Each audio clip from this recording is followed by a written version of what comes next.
오늘은 이제 신라시대 이제 팔공사라의 문화유산에 대해 가지고 같이 살펴보도록 하겠습니다. 오늘 같은 경우는 이제 6월 1일인데 공교롭게 오늘 영천에 강인가 있고 해가지고 또 6월달에 호국 보훈의 달이지 않습니까? 그래서 영천 호국원에 가서 거기 계시는 부모님 참배하고 그렇게 왔습니다.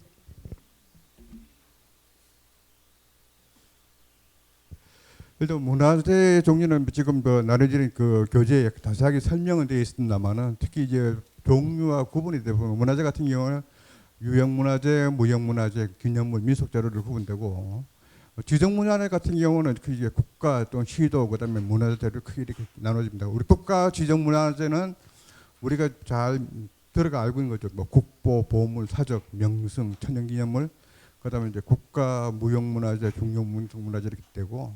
시도 지정문화재 같은 경우는 이제 유형문화재하고 무형문화재, 기념물, 민속문화재로 나눠지는데 여기 차이 나는 게 뭐냐면 각 지역 앞에 해당 지역 명칭을 붙이는 게 차이입니다. 경상북도 같으면 경상북도 뭐 유형문화재 이렇게 돼 있고 문화재 자료도 마찬가지입니다. 다음에 이제 문화재 자료 같은 경우는 국가나 시도 지정문화재보다는 격이 좀 낮지만 그래도 보존할 필요성이 있는 경우에 이제 하는 부분이고 그다음에 이제 좀 익숙하지 않은 명칭 중에 하나가 뭐냐면 등록문화재입니다. 지금 생긴 지 얼마 되지 않았는데 간단하게 말씀드리면은 우리 근대 개화기에 이제 만들어진 문화재를 이제 보존하기 위해 가지고 하는 부분. 그러니까 대표적으로 예를 들면은 영천역에 가면 이제 일제강점기 때 만든 급수탑이 있습니다.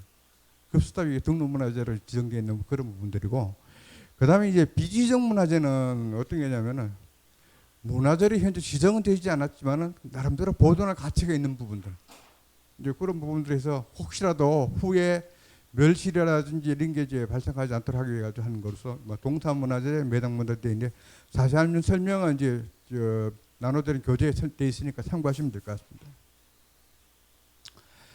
신라시대 이제 팔공산의 문화유산을 제가 조사를 해보니까 대구, 동구, 경상북도 칠곡군이 영천 정산에서 팔공산을 둘러싸고 있는 5개 지방자치단체에 보니까 전체 국보가 2점, 그 다음에 보물 17점, 사적이 4군데, 천연기물 하나, 시도 유형문화재가 16, 기념물이 9개, 문화재력 뭐 4개 정도, 총 한 53개 정도. 여기에 외에 현재 문화재로 지정되지 않은 비지정 문화재. 아까 여기 제가 말씀드린 비지정 문화재는 앞에서 말씀드렸던 비지정 문화가 좀 성격이 좀 틀립니다. 신라시대 문화재지만 문화로 지정이 안 됐다는 그런 의미입니다. 다수 이제 포함해가지고 살펴보도록 하겠습니다. 대구 동구 같은 경우는 동화사 역사가 오래되다 보니까 많고 보물, 그다음에 사적, 유형문화재 문화에서 한 20점 정도 신라시대 문화유산을 가지고 있습니다. 여기 이제 사진은 동화사 위성 사진입니다. 따르면 동화사 같은 경우는 크게 영역을 나누면 이게 뭐냐면 대웅전 영역, 그다음에 금당암 영역, 비로암 영역, 그다음에 통일 약사 여립을 이렇게 나눠지는데 문화재는 이 금당암 영역하고 비로암 영역이 있습니다. 그 대웅전 영역은 1640년 그 동화사가 영남 치흥암은 뭐 요즘 식으로 풀어가 설명하면은 영남 승군 총사령부가 위치하면서 대웅전 영역이 만들어졌고요. 요즘 이제 약사 이쪽은 최근 새에 전에 조계종 총무원장 지냈던 의원스님 주도로 해가지고 만들어진 그런 부분이고 이쪽 지역은 지금 이제 뭐 템플스테이 공간입니다. 이거 보물 제240 동화사 마의 열애 자상인데 지금 동화사 요즘은 이제 보통 차 타고 들어가니까 그러니까 옛날 동화사 일주문이 있습니다. 봉화문이라고 봉화문 옆에 있습니다.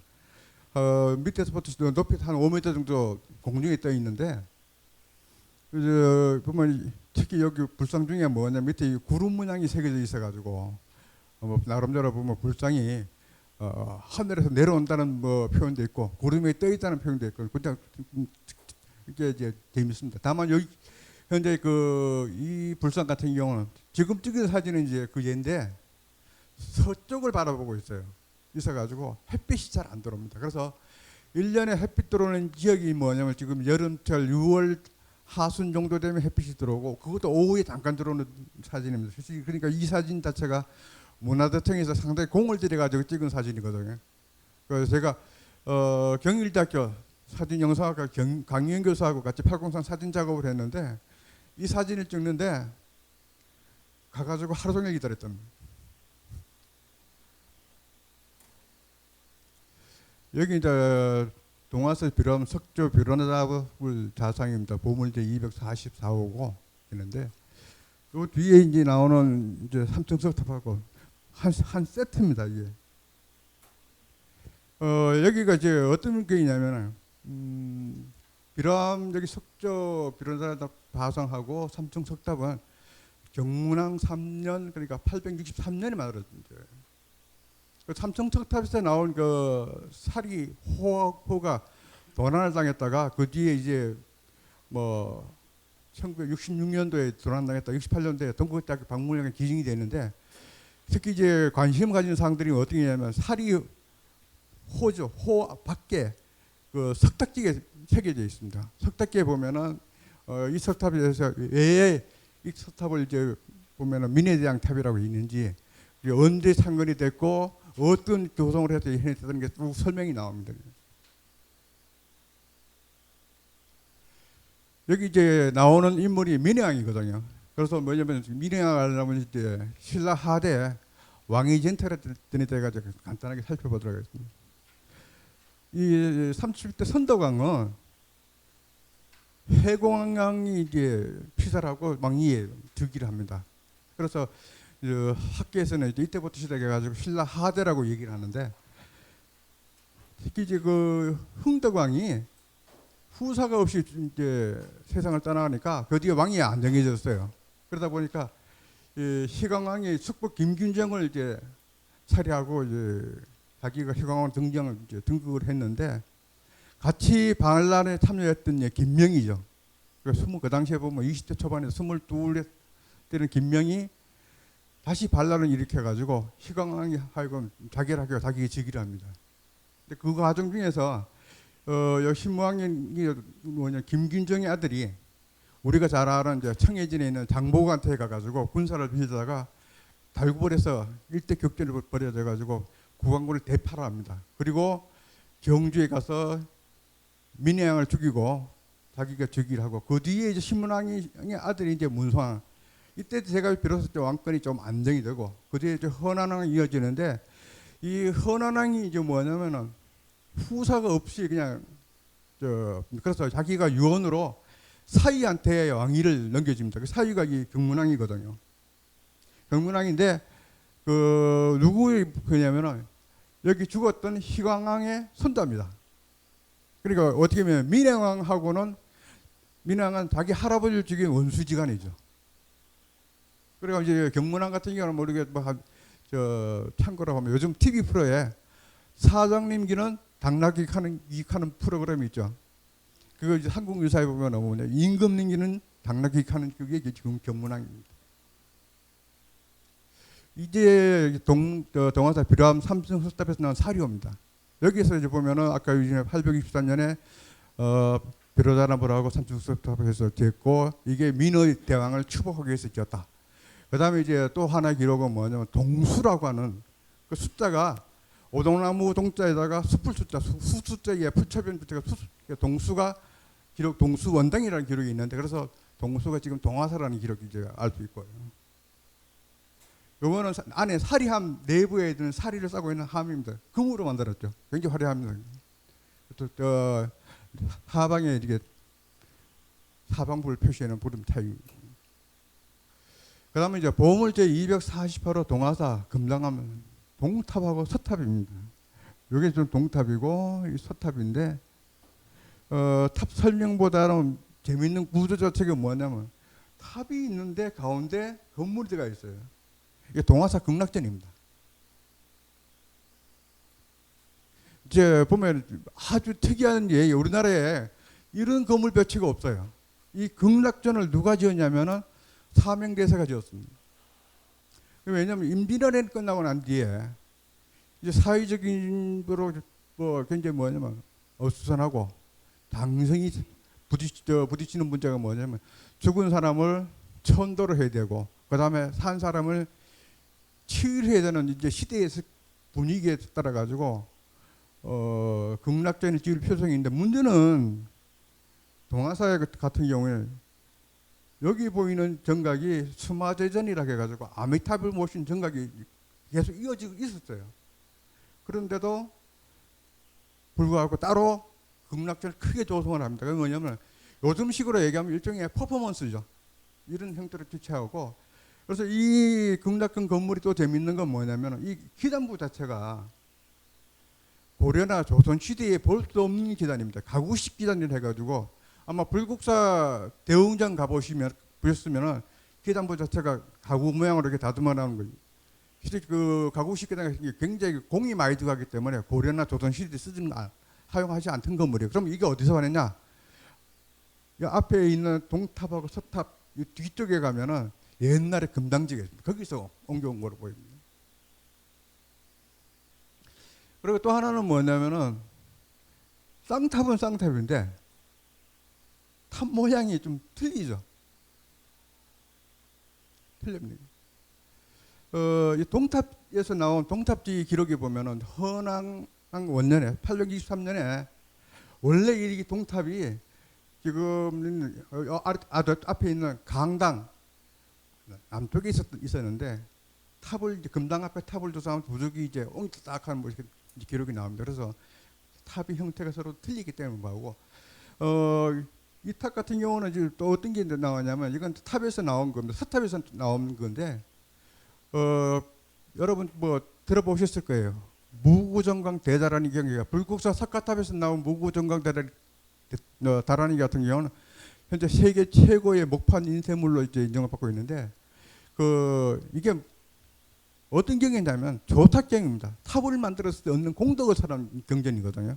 그래서 이렇게 탑을 만들어 가지고 그 무구정강 대다라니 경을 탑 안에 넣어 가지고 납입을 하면은 뭐 99억 아니면 9만 군주 탑을 만들어 갔던 공덕이 있다 하는 그런 상황입니다.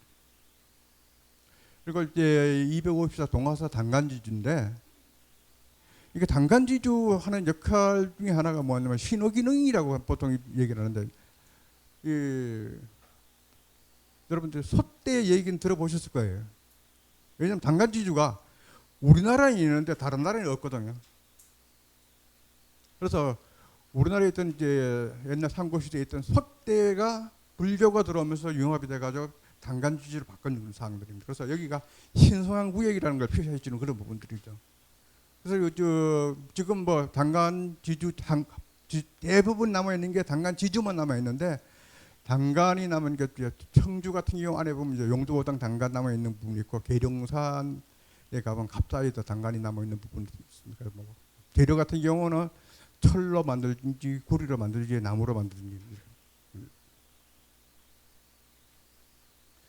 이거는 이제 그 동화사 지금 동화사 그 집단 상가 밑에 가면은 주차장 있고 주차장 아래에 용수동에 와요지가 있습니다. 그래서 그 일대 신라 시대 때 기와를 공급했던 장소인데 거기서 이제 발굴 조사에 나온 그 기와입니다. 그래서 여기 보면 동수 미륵당이라고 되어 있어가지고 아까 말씀드린 동수가 동화사라는 거, 그다음에 동화사에 미륵당이 있었다는 거. 그렇지. 삼국 유사에 나오는 심지가 속리산에서 영심한테 미륵간절을 받았다 하는 자체가 그래서 기받침이 되는 사항들입니다.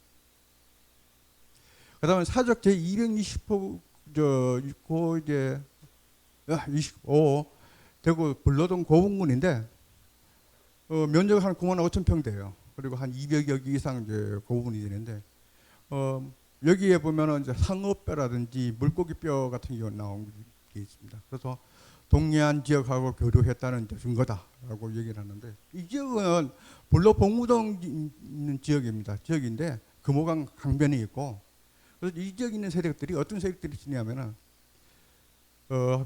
문화재 주변을 발굴해 보니까 유적들이 나온 게 한 기원전 2세기부터 유적이 나와요. 그래서 전후해가지고 특히 관심을 끄는 사항 중에 하나가 뭐냐면 제철 유구가 발견이 돼요. 그래서 그 제철 유구를 이제 분석을 해보니까 어디에서 철이 왔느냐? 경주에서 온 겁니다.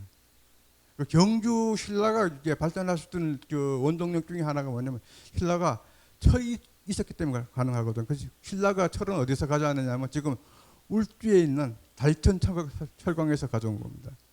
그래서 지금도 한 매장량이 한 100만 톤 정도 됐는데 그 노천광이고, 그래서 울주 같은 경우에서 이제 제철 축제다고 하는데 거기서 가져온 철을 가지고 가공을 해가지고 금호광을 통해 가지고 내려가면서 교육을 해서 성장했던 집단들입니다. 그래서 여기 같은 경우는 신라에 자연스럽게 복속이 된 분이에요. 그러니까 복속이 되니까 기득권 자체 그대로 유지를 하고 돼요. 근데 여기가 어떤 지역이냐면은 그 옆에 있는 학봉에서 이제 바로 온 지역입니다. 여기 지금 보면 요즘 이시아폴리스를 해가지고 새로 신도시가 들어왔고, 물론 그 고분군이 여기가 고분군 지역이고, 여기 금호강인데 옛날에는 아마 그 제방이 이거보다 훨씬 안쪽으로 들어갔을 거예요. 그래서 여기가 물놀이가 되다 보니까 수심이 깊고 수량이 굉장히 많은 지역입니다. 그래서 평상시에 낙동강에서 배가 올라오면 여기까지는 올라옵니다. 영천까지는 여름에 물이 좀 많으면 영천까지 와요. 세종실록 지리지에 보면은 영천에 수군이 있는 기록을 봐가지고 필요할 경우에 있었던 것 같아요. 그래서 신라 시대 때는 이제 어떻게 했냐면 통일 전에는 영천에서 아까 말씀 경주에서 무기를 전부 해가지고 영천 거쳐가지고 이쪽으로 운반하고, 무기 같은 경우 무기가 많이 나가니까 여기서 금호강을 통해 가지고 낙동강으로 해서 문경으로 해서 전방으로 공급해주는 역할을 했고, 그다음에 통일되고 난 뒤에는 전국의 물산이 일로 다 모입니다. 그리고 이시아폴리스 이쪽 그 조성하기에 가서 발굴 조사를 해보니까 나온 중에 특징 중에 하나가 뭐냐면 수레 바퀴 자국이 있다는 겁니다. 수레 가지고 운반해 바퀴도 있고, 그 다음에 또 뭐냐면 굴립주라고 하는 탕구 건물이 한 200여 개 이상 발견이 됐습니다. 그러니까 전국에 물산이 많이 집전이 되니까 그걸 보관할 탕구가 필요하겠죠. 이런 뭐 고분군도 현재 남아 있는 거는 이쪽이지만 볼도동 이 뒤쪽 지역에도 상당한 고분군들이 남아 있습니다. 그리고 지금 그 아까 기름 중에 뭐냐면 대구 기념물로 되어 있는 복무토성이라든지 용암산성 같은 경우도 요 지역에 여기가 복무토성이거든요. 용암산성은 요 뒤쪽 지역이고, 이쪽에 지금 보이는 지역이 뭐냐면 요 앞에 보이는 지역이 K2 대구 비행장입니다. 대구 유형문화재 이제 3호 마야 약사 열이 자성하고 동봉 약사 열이 입당한 먼저 시간에 말씀드렸던 사항입니다. 특히 이제 마야 열의 자성 같은 경우 밑에 용 2마리가 있는 게 특징이고, 그 용 2마리는 상궁유사 만파 식작에 나오는 김유신과 문몽을 상징한다 하는 부분들이고, 그 다음에 동봉 약사 열 같은 경우는 약사 열이분들을 불구하고 동굴 쪽을 보지 않고 서쪽을 보고 있는 것은 천왕봉, 공산 밀대 천왕봉을 하고 수호한다는 이제 그런 개념으로 이해하시면 될 거고. 근데 이 동봉 약사 열입을 현지에서 뭐라고 부르냐면은 이쪽이 여기가 고개예요.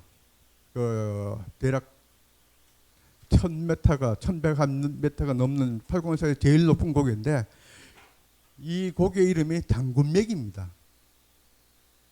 장군맥. 그러니까 장군으로 이제 그 지역에서 받아들이는 부분들이죠. 그래서 아까 말씀 그런 수호하는 개념하고 이것들이 민간에 퍼져가 지금까지 전승된다고 그렇게 보시면 되겠습니다. 그다음에 대구 유형문화재 제6호 이제 북지장사 삼성석삽인데 북지장사는 상궁유사에 자세하게 기록은 안 나오지만 공산지정사는 지장사는 입전이 200개라는 기록이 나옵니다. 그래서 200개이면은 한마디로 얘기하면 200여 농가가 농사를 지을 수 있는 정도의 던지라는 얘기죠. 하나의 경우입니다. 정도로 그렇게 돼 있고, 지금 이제 절 이름이 북지장사가 된 거는 이제 이런 이유가 있습니다. 임진왜란 때 이제 북지장사 불타거든요. 불타는데 대구를 보면 대구의 남쪽에는 가창에도 보면 지장사가 또 하나 있어요. 거기도 뭐 신라 문망 때 창건이 됐고, 임진왜란 때 사명대사가 승군을 훈련시켰다는 기록도 있고, 제가 동아서 총무국장을 지냈던 각정스님한테 듣기로는 임진왜란 때 창년 승병들을 천도했던 천도 첩이 남지장터 기거기 지장 전하고 있답니다. 그래서 이게 위치에 있다 보니까 대구에서 편의상 어떻게 구분하냐면 남쪽에 있다고 남지장사, 북쪽에 있다 북지장사 이렇게 구분한 게 현재 절 이름이 됐습니다. 탑이 자체가 이제 쌍탑으로 되어 있고 여기에 나오는 대웅전 같은 경우는 이제 최근에 복원한 겁니다.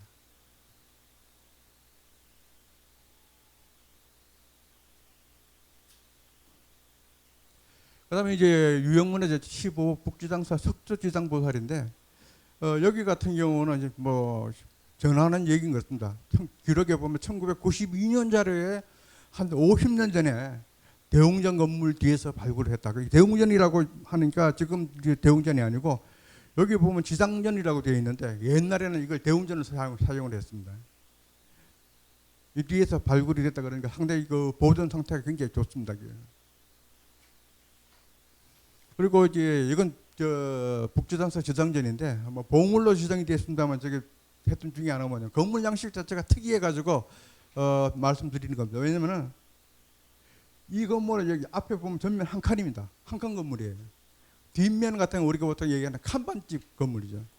그래서 이런 유형의 건물이 없어요.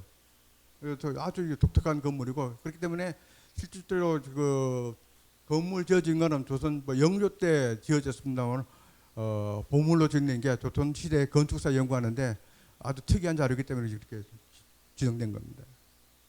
그리고 대구 유형문화재 14호 이제 동화사 연불암 마야열의 좌상하고 보살상입니다. 여기 좀 앞쪽에 보면 여기 이제 서쪽인데 남쪽면에 또 보살 좌상이 따로 있거든요. 그래서 뭐 전설에는 그렇습니다. 이거 불상을 문수보살이 새겼다. 이게 뭐 안개가 자욱하게 끼가 7일 동안 안개가 찌었는데 안개가 거치고 보니까 불상이 새겨졌다 하는 그런 얘기도 있고 연불암 뒤에는 또 어떤 게 있냐면은 왕건이 이제 피해가지고 피었다가 앉았다 쉬었다고 얘기하는 1인석이 있고 보조국사 진울이 수행했다는 노람도 있습니다. 그래서 실질적으로 팔공산에서 가장 역사도 오래됐을 뿐만 볼거리, 얘기거리 많은 스토리텔링 보고입니다. 이 부분이 이제 그거죠. 그러니까 남쪽에 있는 이제 자상입니다. 여기는 부인사입니다. 참 이름은 많이 들어봤는데 실제 가보면은 팔공산 주변에서 그런 얘기를 합니다. 막상 이름은 듣고 와서 보면은 실망이 큰 사찰 중에 두 군데가 있습니다. 하나는 부인사고 하나는 인각사입니다. 부인사 같은 경우에는 이제 뭐냐면 여기 지금 여기에 3층 석탑하고 특등이 있는지 요 지역이 이제 옛날에 신라 시대에 있었던 부분이고 이쪽 뒤에 건물은 최근에 지은 건물입니다. 그리고 여기도 선덕묘도 마찬가지 옛날에 뒤에 있던 걸 최근에 옮긴 거예요. 그다음에 이쪽은 초조대장경 경판교가 있는 건물지가 지금 또 남아 있고 단간지주가 되어 있는데 이게 단간지 사실 비지정 문화재입니다. 문화재고 여기 도로가 이제 팔공산 순환도로 바로 위에 있는 부분입니다. 이제 부인사지 같은 경우도 이제 보면 고려시대 때 우리가 초조대장경을 봉안했던 게 대거사입니다. 고려시대 때 팔공산에서 가장 잘 나갔던 사찰이 부인사입니다. 그런데 이게 부인사가 어떤 순환을 당하냐면 두 번의 순환을 당합니다. 뭐냐면은 무신난이 일어나가지고 무인들이 정권을 잡고 난 뒤에 가장 극렬하게 무신 정권에 대항했던 사찰이 부인사입니다. 그 당시 사찰도 상당한 재력이 있다 보니까 상당한 성군을 가지고 군사력을 가지고 있었거든요. 그래서 그 군사 결국 이기보에 이제 뭐 공산대왕에 올리는 제문이라든지 이런 내용들이 이 부인사 성군들하고 전투해서 승리하게 해달라고 올리는 거. 그다음에 뭐 승리했다고 고맙다고 올리는 이런 내용들입니다. 실제 보면은 제가 뭐 활공산에서 공산 지명 확인하는데 참고는 했지만 내용을 보면은 상당히 같은 동족끼리 싸우는 얘기가 되는데 그러다가 1232년에 몽골 침입으로 초조대장이 불타버립니다. 그리고 난 뒤에도 고려시대에 보면 계속 또 고려 말까지도 그렇게 됐는데도 불구하고 빠른 시일 내에 보고 중탕됐던 고려시대에 그만한 정도 영향력이 있고 됐다는 거죠. 그래서 여러분 잘 아시는 도성국사의 제자 중에 명보라고 있습니다. 지금 옥명사의 명보 비가 있는데 거기 보면 어떻게 했냐면 명보가 출간 사찰이 부인사거든요. 그래서 그 기록에 보면은 학수, 그러니까 배울 학자의 스풀투스가 학수라고 되어 있습니다. 그래서 아까 동수의 벽은가는 경전, 요즘으로 예를 들면 교종의 대표적인 사찰이라는 거죠. 그래서 그 부인사의 초도 대장경에 봉안하게 됐던 이유 중에 하나는 뭔가 뭐 개경에서 비교적 안전한 지역이라는 이유도 있었고, 두 번째 큰 이유 중에 하나는 뭐냐면 대각국사 의천의 이제 수제자죠. 수제자 중에 무예지 대사라고 있습니다. 그 무예지 대사가 있었던 데가 부인사거든요. 그래서 이제 초대 대장경이 부인사를 이제 옮겨왔던 거고, 아마 경로는 한강을 개경에 출발해 한강에서 문경 세대 넘어가서 낙공강 따라가서 아까 했던 불로 복무동에서 내려가지고 육로로 오만 했던 그렇게 보입니다. 이게 유형문에서 16호 부인사 석등입니다. 조금 아쉬운 거는 이게 구미가 가지고 좀 아쉬운 부분들이 있는데 이제 그 석등 자체가 반듯하고 뭐합니다. 그래서 뭐고 앞에 있는 게 이제 배려석인데 배려석이 어떤 용도로 사용인지 아십니까?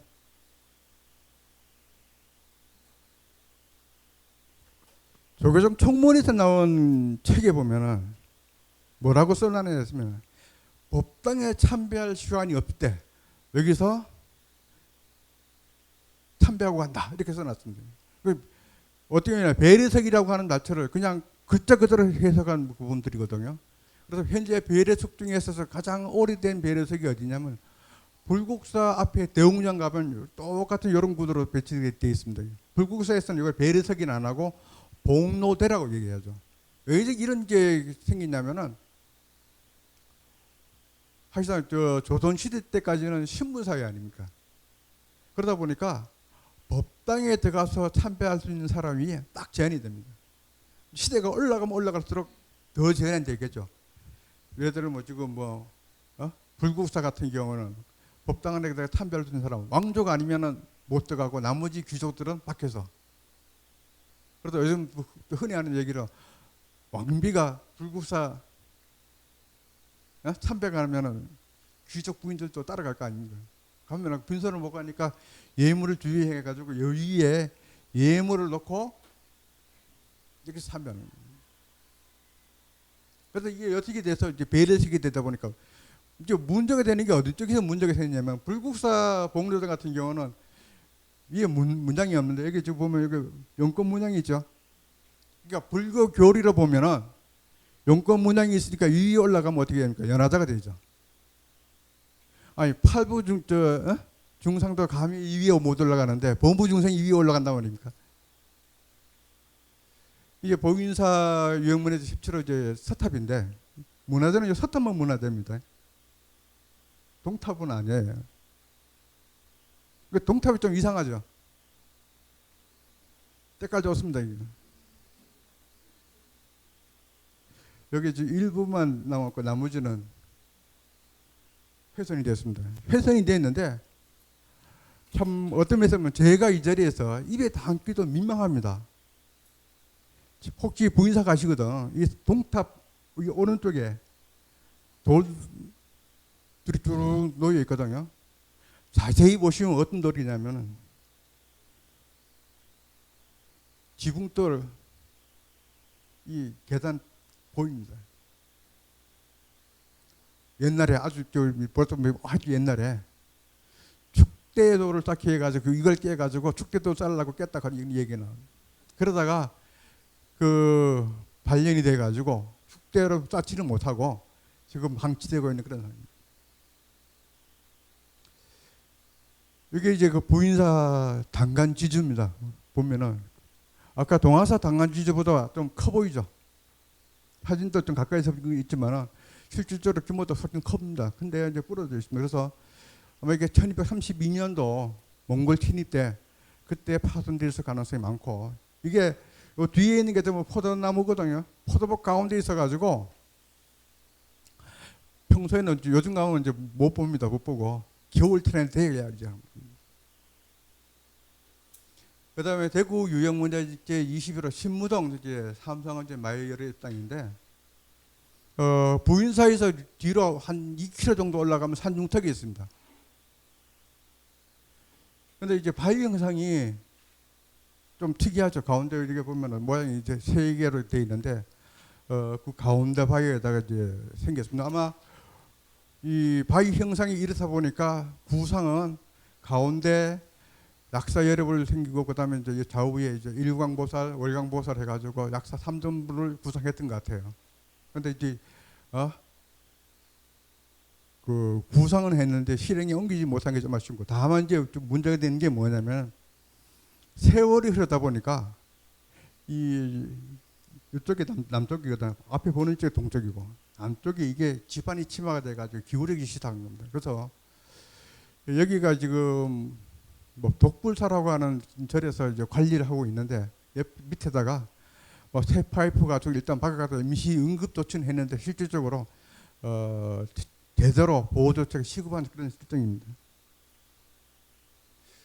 그다음에 대구 유형문화재 제20호 송정동 석불 이상인데 불성 자체가 굉장히 좀 후덕하게 생겼습니다.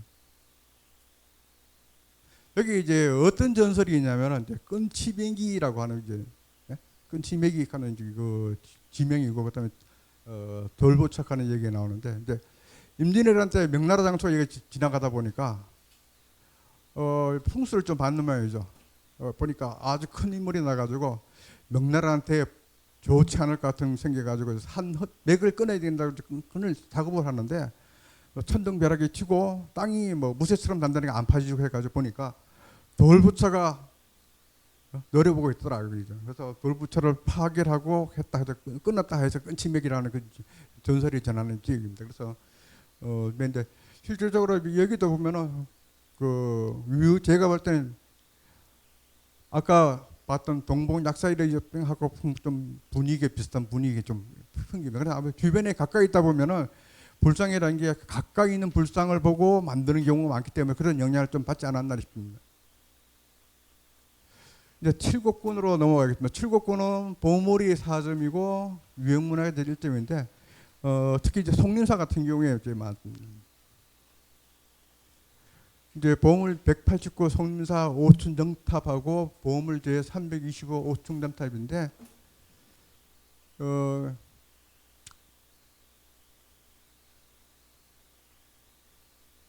송림사가 언제 창간되는데 이거 학설이 분분합니다. 분분해요.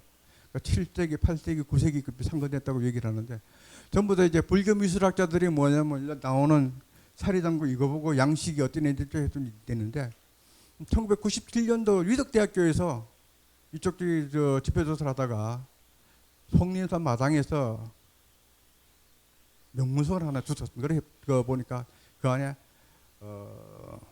도자, 사록부, 그 다음에 갑십년가는 명문이 나와요. 그래서 그 대개적 명문을 추적해 보니까 연대가 진평왕 26년, 석기를 따지면 이제 626명 정도 됩니다. 예. 실질적으로 팔공산에서 가장 이른 시기에 창건된 사찰 중에 하나가 송림사입니다.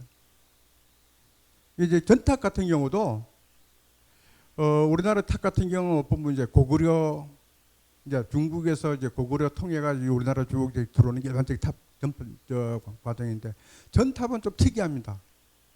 전탑은 왜냐하면 백제나 고구려 쪽에서 전탑은 거의 안 발견이 안 되거든요. 그래서 신라에서 중국으로 유학 갔던 스님들이나 왕족들 통해 가지고 경주로 제일 먼저 들어옵니다. 그래서 634년에 본항사 모전탑이 먼저 만들어지고 거기서 시작해 가지고 밖으로 전파되는데 아마 가장 먼저 전파됐던 지역이 뒤에 지금 하는 군위에 있는 석굴암 지역에 있는 모전탑, 그 뒤에 이제 송림사 오천전탑, 거기서 조금 더 올라가면 의성 탑내에 있는 전탑, 안동 신사전탑 이쪽으로 확장되는 영향 미쳤던 부분들이죠. 연대 보면 이제 그런 차이 큰 차이입니다. 그래서 송림사 같은 경우는 그 지역 위치로 보면 북쪽으로는 이제 지금 군이 석굴암하고 연결이 되고 남쪽으로는 달구하고 연결이 됩니다. 그래서 거기서 되고 그다음에 그 가산 동쪽 서쪽으로 해가지고 지금 북진하는 통로 되고 그래서 군사 요충지로서 아주 중요한 위치에 있습니다.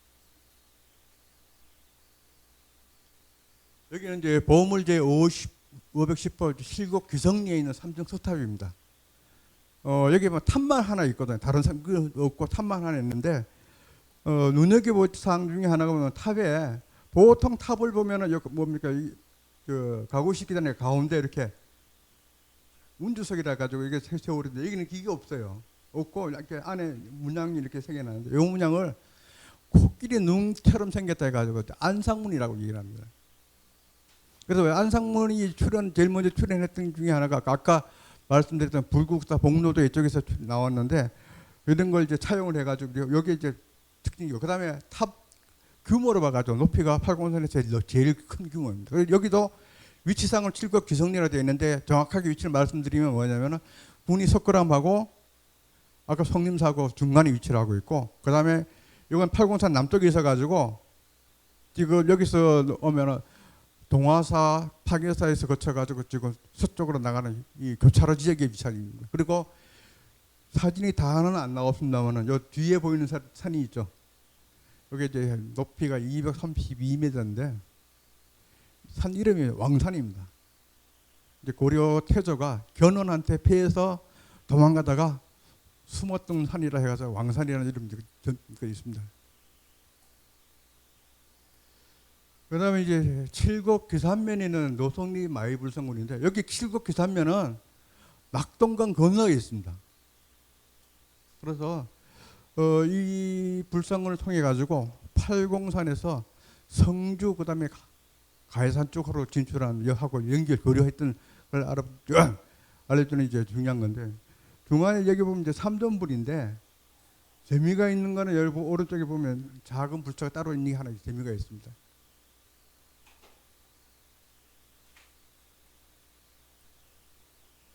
그다음에 여기는 이제 칠곡 그 가산면 그 성황리에 있습니다. 가산면이라 그러니까 자꾸 아까 기산면 가산면 저도 같은데 헷갈리는데 위치는 틀립니다. 여기는 뭐냐면 보통 유악산 남쪽에 있어요. 유봉사 숙도 불상인데 불상이 이제 그리 크지 않기 때문에 과연 여기 계속 있었는지 다른 데 옮겼는지 자체는 확인하기 조금 힘듭니다.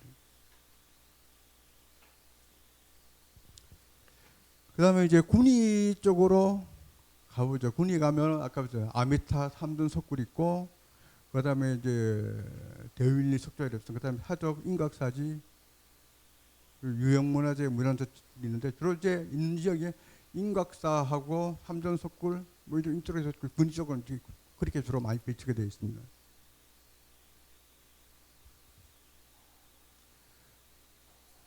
여러분 뭐 저 국보 제109호 군위 아메타 삼전 석굴은 잘 아시잖아요.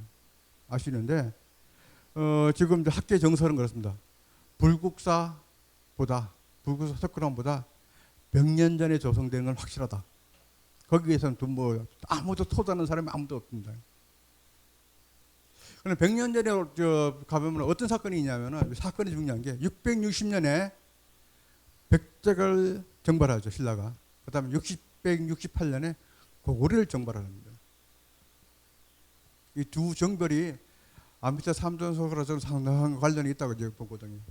그런데 이제 석굴 여 같은 경우는 지금 어떤 게 있냐면은 아미타불인데도 불구하고 항마 촉진을 하고 있어요. 보통 지금 보면 아미타불 같으면 우리가 구품 수윤을 해야 하는 게 정상인데 항마 촉진을 하고 있습니다. 그래서 옆에 보면 옆에 좌우보처가 이제 관세음보살하고 대세시보살. 보통 미타 삼전불 모시면 그런 부채 되는 부. 그래서 아미타불이라고 이제 얘기를 하고 있는 겁니다. 근데 됐는데 그럼 이제 왜 아미타불이 항마 촉진을 하고 있느냐? 아미타불이 항마 촉진을 하고 있는 불상이 다른 데도 있습니다. 북조사 모량수전에 가보셨죠? 이렇게 물으면 전부 다 이제 맹해지는 게 뭐냐면은 분명히 다들 뭐 워낙 유명한다니까 다들 가보셨어요. 있었는데 아미타불이라고 생각하는 거 됐지 불성 수인이 돼가지고 기억자라는 경우는 부속사에 있는 모량수전의 아미타불도 항마 촉진을 하고 있습니다. 그 다음에 이제 불국사 석굴암의 본전불도 항마 촉진을 하고 있는데 거기는 설이 많죠. 이제 석가모니 불이다 아니면 아미타불이다. 왜냐면 뭐 김대성이 전생의 부모를 위해서 석굴암을 지었다고 얘기를 하니까 아미타불이라는 얘기. 근데 이제 내용에 보면은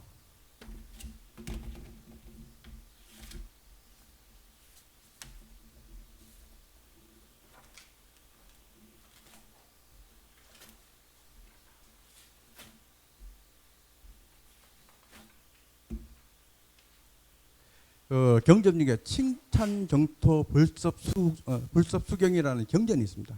거기에 경전을 보면은 이런 부분들이죠.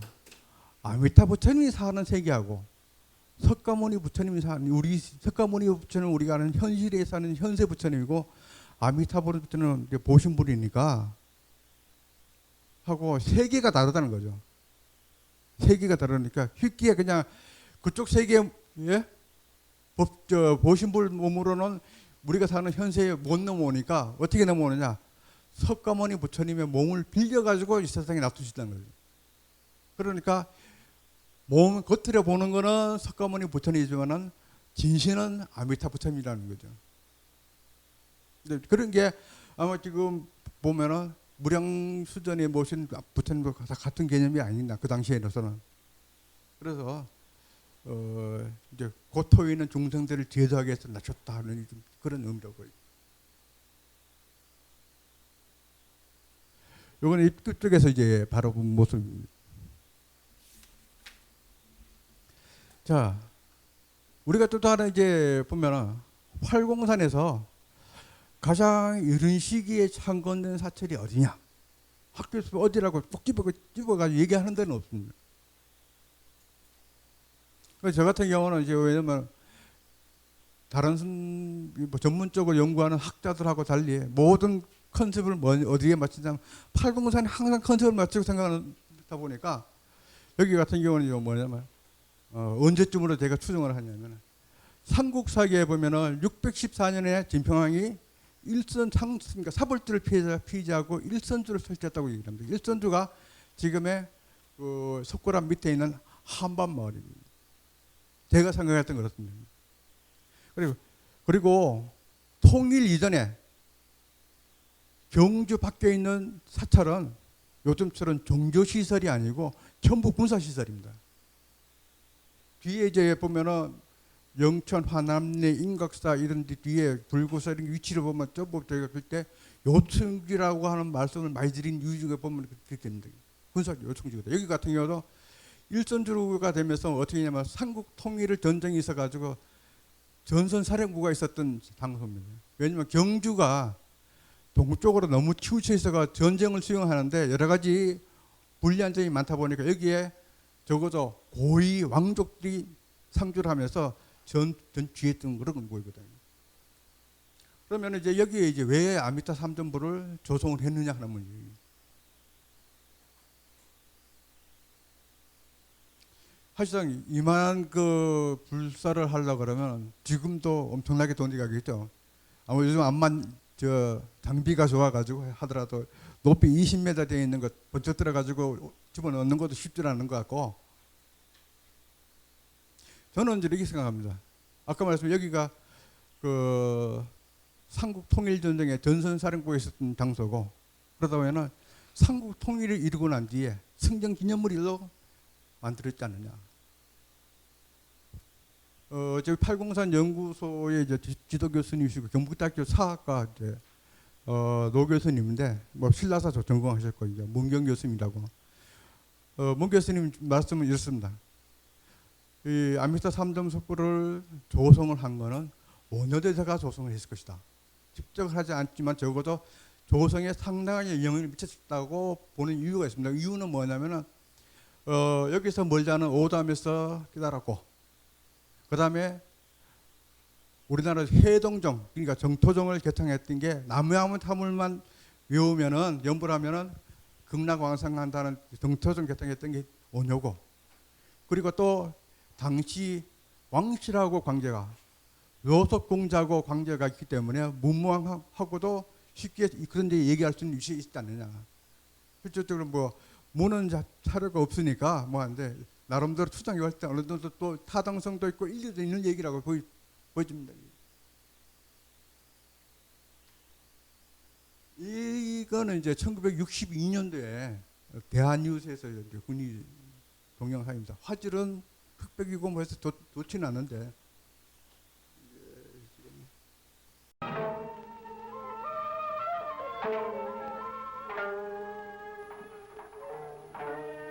경상북도 대구 북쪽 팔공산 기슭에서 또 하나의 석굴암이 발견되어 큰 관심을 모으고 있습니다. 군위군 악계면 남산동에 자리 잡은 이 제2의 석굴암을 살펴보면 높이 20m의 돌절벽 중턱에 천연골이 있어 그 안에 높이 2m 23cm의 화강암으로 된 석가야리상이 한가운데 자리 잡고 그 오른편에 대세지 보살상이, 그리고 왼편에는 관세음 보살상이 각각 서 있습니다. 여기에서 약 70m 떨어진 곳에 단층 석탑이 자리 잡고 있으며 그 옆에는 미륵불상이 허술한 흙담에다 기와 올린 집안에 보존되어 있습니다. 그런데 이 삼존 석굴은 전혀 사실에 나타나 있지 않아 지금 학계에서는 큰 관심을 가지고 연구 조사 중에 있는데 과연 어떤 결론이 내려질 것인지 온 국민의 주목을 끌고 있는 것입니다. 자, 우리 보면은 좀 낯선 게 아니고 지금 쓰고 있는 말 중에 하나가 제2석굴암이란 말이 돼가지고 이게 어떤 면에서 정부에서 제2석굴암이라고 명명한 건 아닙니다. 이게 이름을 제2석굴암 이름 붙인 게 뭐 누가 어디서 붙였냐면은 1962년 9월에 경향신문에서 보도할 때 제2석굴암이라고 이름을 붙여가지고 뒤에 그냥 비판 없이 쓰고 있는 부분들이죠. 사실상 어떤 면에서 보면 제일 먼저 이제 반성해야 될 사람들이 국리에 살고 있는 사람들이 제일 먼저 반성을 해야 됩니다. 왜냐하면 스스로를 이 가치를 떨어뜨리는 것을 무기판적으로 수용하고 있기 때문이죠. 그래서 저 같은 경우는 정성수 스님은 구미 아미타 삼존 석굴로 이제 쓰고 있는데 실질적으로 그렇게 해야 맞습니다. 제2석굴암 하는 일 명칭은 없어져야 되는 부분들이고요. 잠시 쉬었다 할까요?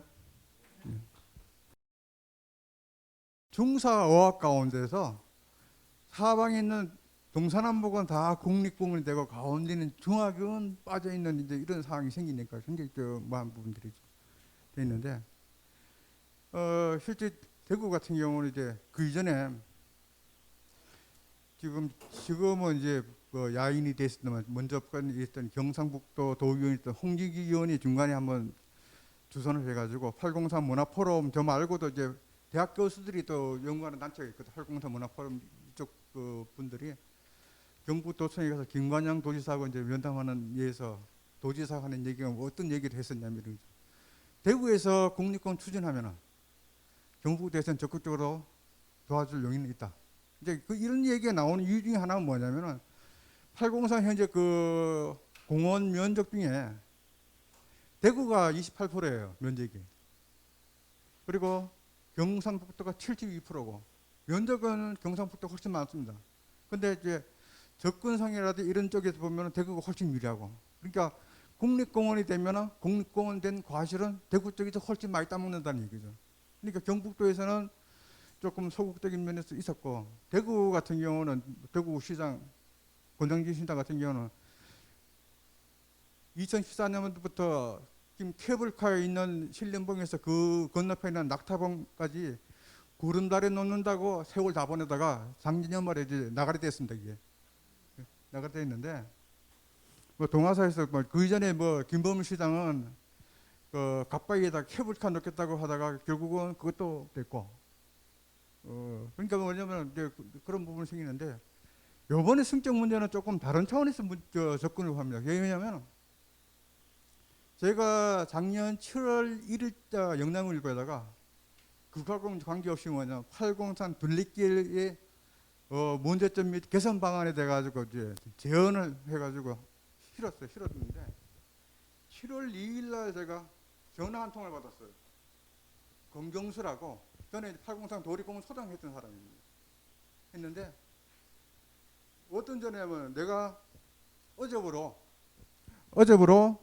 그 경상북도 환경정책과장으로 왔다는 겁니다. 실질적으로 그보다는 저기 한 달 전쯤 해서 전화 통화를 한 적이 있거든요. 그때는 뭐냐면 서기관으로 행안부에 파견 나가 있었다고 했는데 곧 뭐 들어온다는 얘기는 들었는데 제가 이제 상당히 굉장히 놀랬던 이유 중에 한 가지는 뭐냐면은 경북도의 산림환경국에 과가 5개 갑니다. 그 중에서 제일 선임과장이 환경정책과장이고, 그러니까 보통 국의 선임과장이라는 자리가 내가 가고 싶다 해서 갈 수 있는 자리가 아닙니다. 적어도 국장이 뽑아줘야 될 가능성이고, 적어도 도지사가 그 정도라면 거기 맡길만 하다고 인정해줘야 간다는 얘기죠. 그래서 제가 그때 생각했던 게 뭐냐면 현재 그 이철우 경상북도 도지사가 803 국립공원 승격에 대해 가지고 굉장히 의지를 가지고 있구나. 그래서 뭐 요번에 이제 그 4월 30일 날 5개 자치단체가 이제 뭐 서로 합의를 했는데 다른 데가 경북도청에서 했습니다. 했기 때문에 실질적으로 이제 그런 정황으로 보건데 국립공원 승격에 대해서 적극적으로 나설 것 같고, 공무원들이라는 게 조금 이런 얘기가 뭐 하지만은 뭐 그렇죠. 인정받을 수 있는 일이 생겼을 때 열심히 해요. 그러니까 쉽게 해서 위에서 이렇게 해라고 지시가 떨어지면 물불 안 가리고 합니다. 그러니까 좋은 결과 곧 나오지 않겠나 이렇게 보여집니다. 그 정도라면 거기 맡길만 하다고 인정해줘야 간다는 얘기죠.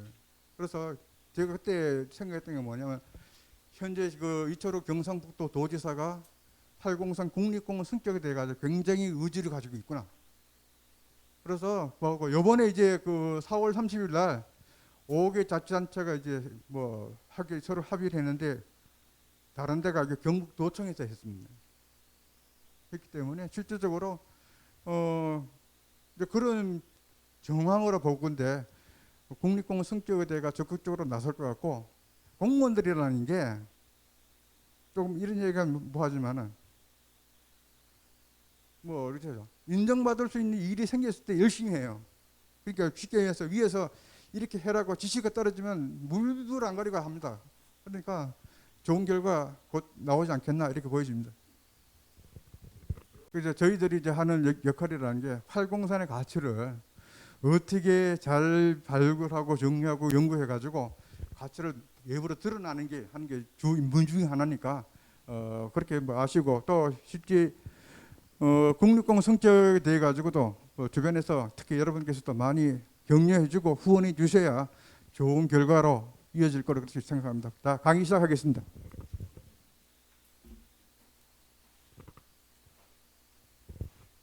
자, 여기는 한반마을에 있는 이제 석조리자 달성인데 미륵불입니다.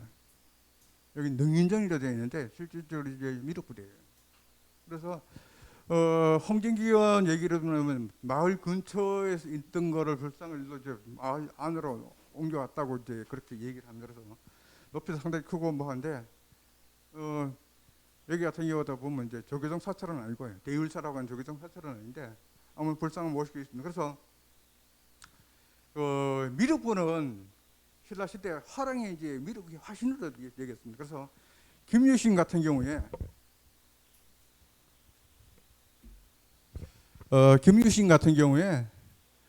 김유신을 따르던 그 향도를 용화 향도라고 불렀어요. 근데 그런 걸 봤을 때 용화 뭐 아시다시피 미륵불 같은 경우는 용화소 아래에서 득도해서 이제 중성을 제도한다고 이제 경전에 나와 있는데, 그런 측면에서 한반마을 같은 경우에는 아까 말씀드린 일선주의 중심이었고 팔공산 자체가 화랑들의 주 훈련 수련 장소이다 보니까 이쪽에서 주로 활동을 하면서 아마 이 불상을 이제 구심점으로 삼았던 걸로 보입니다.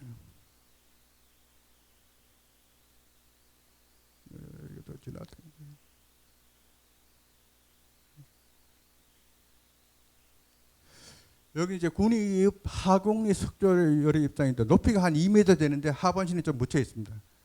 그래서 이제 군의읍이라고 얘기를 하니까 조금 뭐한데 실질적으로 보면 여기가 의성 탐리에서 서쪽으로 이제 금속에서 한 7, 8km 정도 떨어져 있어요. 그러니까 실질적으로 보면 이제 군위 쪽에 지금은 행정구의 군이지만 실질적으로 영영은 의성 탐리 쪽의 영향권으로 보이는 거죠. 그래서 탐리 같은 경우도 803에 있어가지고 신라의 북방 진출로 중에 안동 연릉 쪽으로 올라가는 북방 진출 중에 중요 요충지거든. 그래서 탐리에 가면 탐리 5층 전탑이 유명합니다. 그게 아마 거기하고 연결돼 있고 거기서 낙동강 쪽으로 이어지는 쪽에 연결점이 있지 않나 이렇게 보입니다. 요거는 이제 경상북도 유형문화재 258호인데 이제 삼전 석굴 안에는 벼르다나불이에요. 원래는 이제 뒤에 한 30m 뒤쪽에 있었던 걸 이제 옮겼다고 얘기를 하고 실질적으로 여기보다 제일 관심을 가졌던 사항 중에 하나가 뭐냐면 모전탑이에요. 아까 그 62년 동영상에도 보면은 모전탑이 이 모양으로 나왔는데 아까 모전탑은 이제 경주에서 처음 본항사 모전탑이 만들어졌고 634년에 그 다음에 경주에서 이제 밖으로 전파가 됐다고 해요. 아마 제일 먼저 전파됐던 게 저는 여기 석굴암에는 이 모전탑으로 봅니다. 연대는 미상이고요. 대개 여기 그 자체가 뭐냐면 화강암을 다듬어 가지고 굉장히 잘 만들었어요. 아마 지금은 이런 모양이지만은 원래 모양은 아마 분항사 모전탑을 보다는 크기는 작을 만큼 그걸 모델을 했지 않나 싶습니다.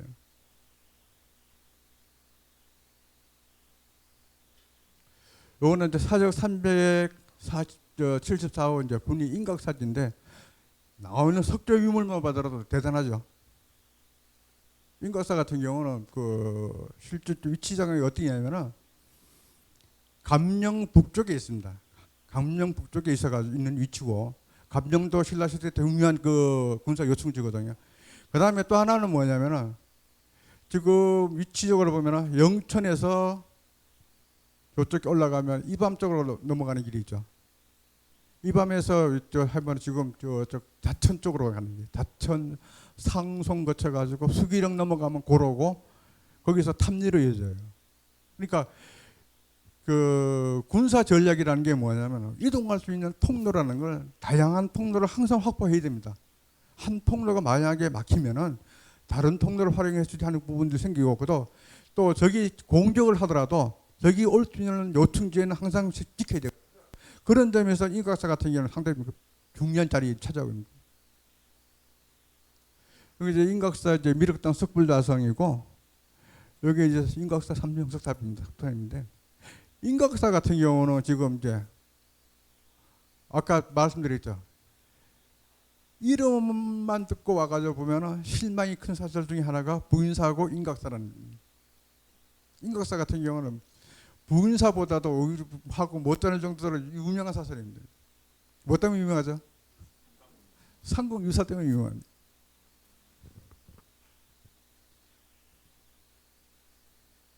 그래서 삼국유사를 턱 털어놓고 얘기하면은 인각사는 삼국유사 찬설지는 아닙니다. 요런 식으로 표현하면 삼국유사가 만들어져 가지고 나쁜 처지 삼국유사 찬술지는 아닙니다. 그럼 삼국유사 찬술지는 어디냐? 지금 비설산 보호당함, 지금 대견사지 있는 대견사죠. 지금 복원을 해가 대견사가 이제 타지에서 사가 복원이 됐고, 그 다음에 달성군 하원에 가면은 남평문지 세거지가 있습니다. 세거지에 옛날에 거기가 지금은 인흥동인데 옛날에 거기가 인홍사가 있었습니다. 보각국사 이런 선사께서 37년 동안 주석했던 공간이 어디냐면 비설산입니다. 비설산에서 전부 참수를 하고 그 다음에 어디로 옮겨가시냐면 온문사로 올라갑니다. 왜냐하면 실제 이런 선사께서 하시는 업적 중에 삼국유사만 드러나가지고 뭐하고 하는데 업적 중에 한 가지가 어떤 업적이 있냐면 우리가 지금 합천 해인사에 있는 제조대장경, 고려대장경이라고 했죠. 고려대장경 제작을 총감독했던 게 이런 선사입니다. 그래서 영천 은혜사에서 그 당시 기록을 인원 뒤에 보면은 운해사라고 되어 있는데 기록은 되어 있는데 아마 그 몽고 치하에 있다 보니까 절 이름을 때때로 임의로 바꾸는 경우가 생깁니다. 왜냐면 은회라는 게 은하고 관련돼 가지고 혹시 뭐 그런 오해 받을 수 있는 소식이 아닐까 싶어 가지고 바꾼 것 같습니다. 그 비명에 보면 운해사에서 제조대장경 낙성보패를 거기서 했습니다. 개성에서 안 하고 강화도 정도 이쪽에 안 하고 오면 왜 여기서 했을까? 그 물론 그 당시에 천재 총감독 했던 이른선 감독을 했던 부분들도 있고 그 다음에 이제 연세가 많으시니까 장거리 이동 여부 어려운 측면도 있었을 거죠. 그런 측면이 있대요. 그래서 우문사에서 가가지고 이제 누구한테 맡기냐면은 제자 이제 무국한테 맡깁니다. 홍구대사라고 이제 무국한테 맡깁니다. 상궁유사에 보면은 무국 이렇게 해가지고 두 편이 들어가는 게 있습니다. 자기가 맡아가 정사를 하면서 그리고 난 뒤에 인각사에 왔을 때 그때 보각국사에서 이미 입적하신 뒤였습니다. 그래서 인각사에 있었던 보각국사 그 당시 지휘, 그러니까 상궁유사에 걸려 있고 그래서 인각사가 됐는데 인각사가 언제부터 삼국유사 참설주로 떴냐면은 그렇게 오래되지는 않습니다. 우리가 지금 IMF가 1998년도 일어났죠. IMF 직후에 어떤 일이 있었냐면 지금 군이 고로댐 공사가 문제를 가지고 첨예하게 대립할 시절이에요. 그 당시 이제 불교계에 대해서는 대단히 반발을 했죠. 지금 인각사 앞에 있는 앞에 쪽에 댐을 막아가지고 인각사를 숨을시키고 인각사를 옮길 생각을 했었으니까 계획 자체에 불교에서는 대단히 하겠고 그러다 그 당시에 조계종 총문에서는 인각사 주지를 뭐 근세 불교 사상 최초로 공채를 했던 그런 상황이고 그 고로댐을 넣고 공청을 하는데 반대하는 쪽에 어떤 분들이 했냐면 뭐 불교계 인사들이 앉으신 게 아니고 우리나라 사학계에서 내놓은 학자들이 앉아가지고 이제 토론을 벌인. 그래서 뭐라고 이제 공격을 하냐면은 뭐 정부에서는 그렇죠. 이걸 건설했을 땐 경제성이 어떻고 뭐 어떻고 설명하는데 학자분들은 뭐라고 얘기를 하냐면 하는 사람이 자네 상궁유사 아는가? 뭐라고 얘기했습니까? 상궁유사 안다고 모른다고 예하겠습니까? 모른다고 아니요 하겠습니까? 뻔하다니까. 그래 답은 없습니다. 상궁유사 아는가 그러면은 예 그러면 아는다는 사람이 이런 생각하는가? 모른다 하면 모르는 인간이 이런 일을 하지. 이제 이런 경우가 생기니까 결국은 뭐냐면 정부의 국책사업 중에서 최초로 수정된 게 군위댐입니다. 물론 그 파급 효과가 나타난 게 어떻게 되냐면 군위댐이 취소가 되면서 보현댐 만들어졌죠. 청송에 가면은 성덕댐 만들어집니다. 규모가 작으니까 보현댐, 성덕댐 만들어가지고 수량을 확보하는 이런 쪽으로 파급된 실질적으로 이제 그런 부분들이 있고 한국주차 산술지는 이제 아이락하는 것만 알아주시면. 근데 지금 뭐냐면 선점이라는 게 그러다 보니까 이제 뭐냐면 인각사가 전국적으로 이슈가 뜨잖아요. 군위에서 냉큼 상궁유사 주워가지고 이제 지금 상궁유사 고장이라고 그렇게 하면 그래서 뭐 지금 뒤집기는 어렵지만 실질적으로 상궁유사 참설한 것은 인각사가 아니다. 지금 그래 바꾼 걸 알고 있습니다. 자, 이거는 이제 경상북도 이제 문화재 자료 5단 금동불상인데 뭐 불상 크지는 않습니다. 아마 이 불상 통해 가지고 이제 뭐냐면은 5담 자체가 이제 신라 시대 존속했다. 여기가 뭐 전해오는 얘기는 원효대사가 깨달음을 얻어서 5담을 했다 하는 얘기.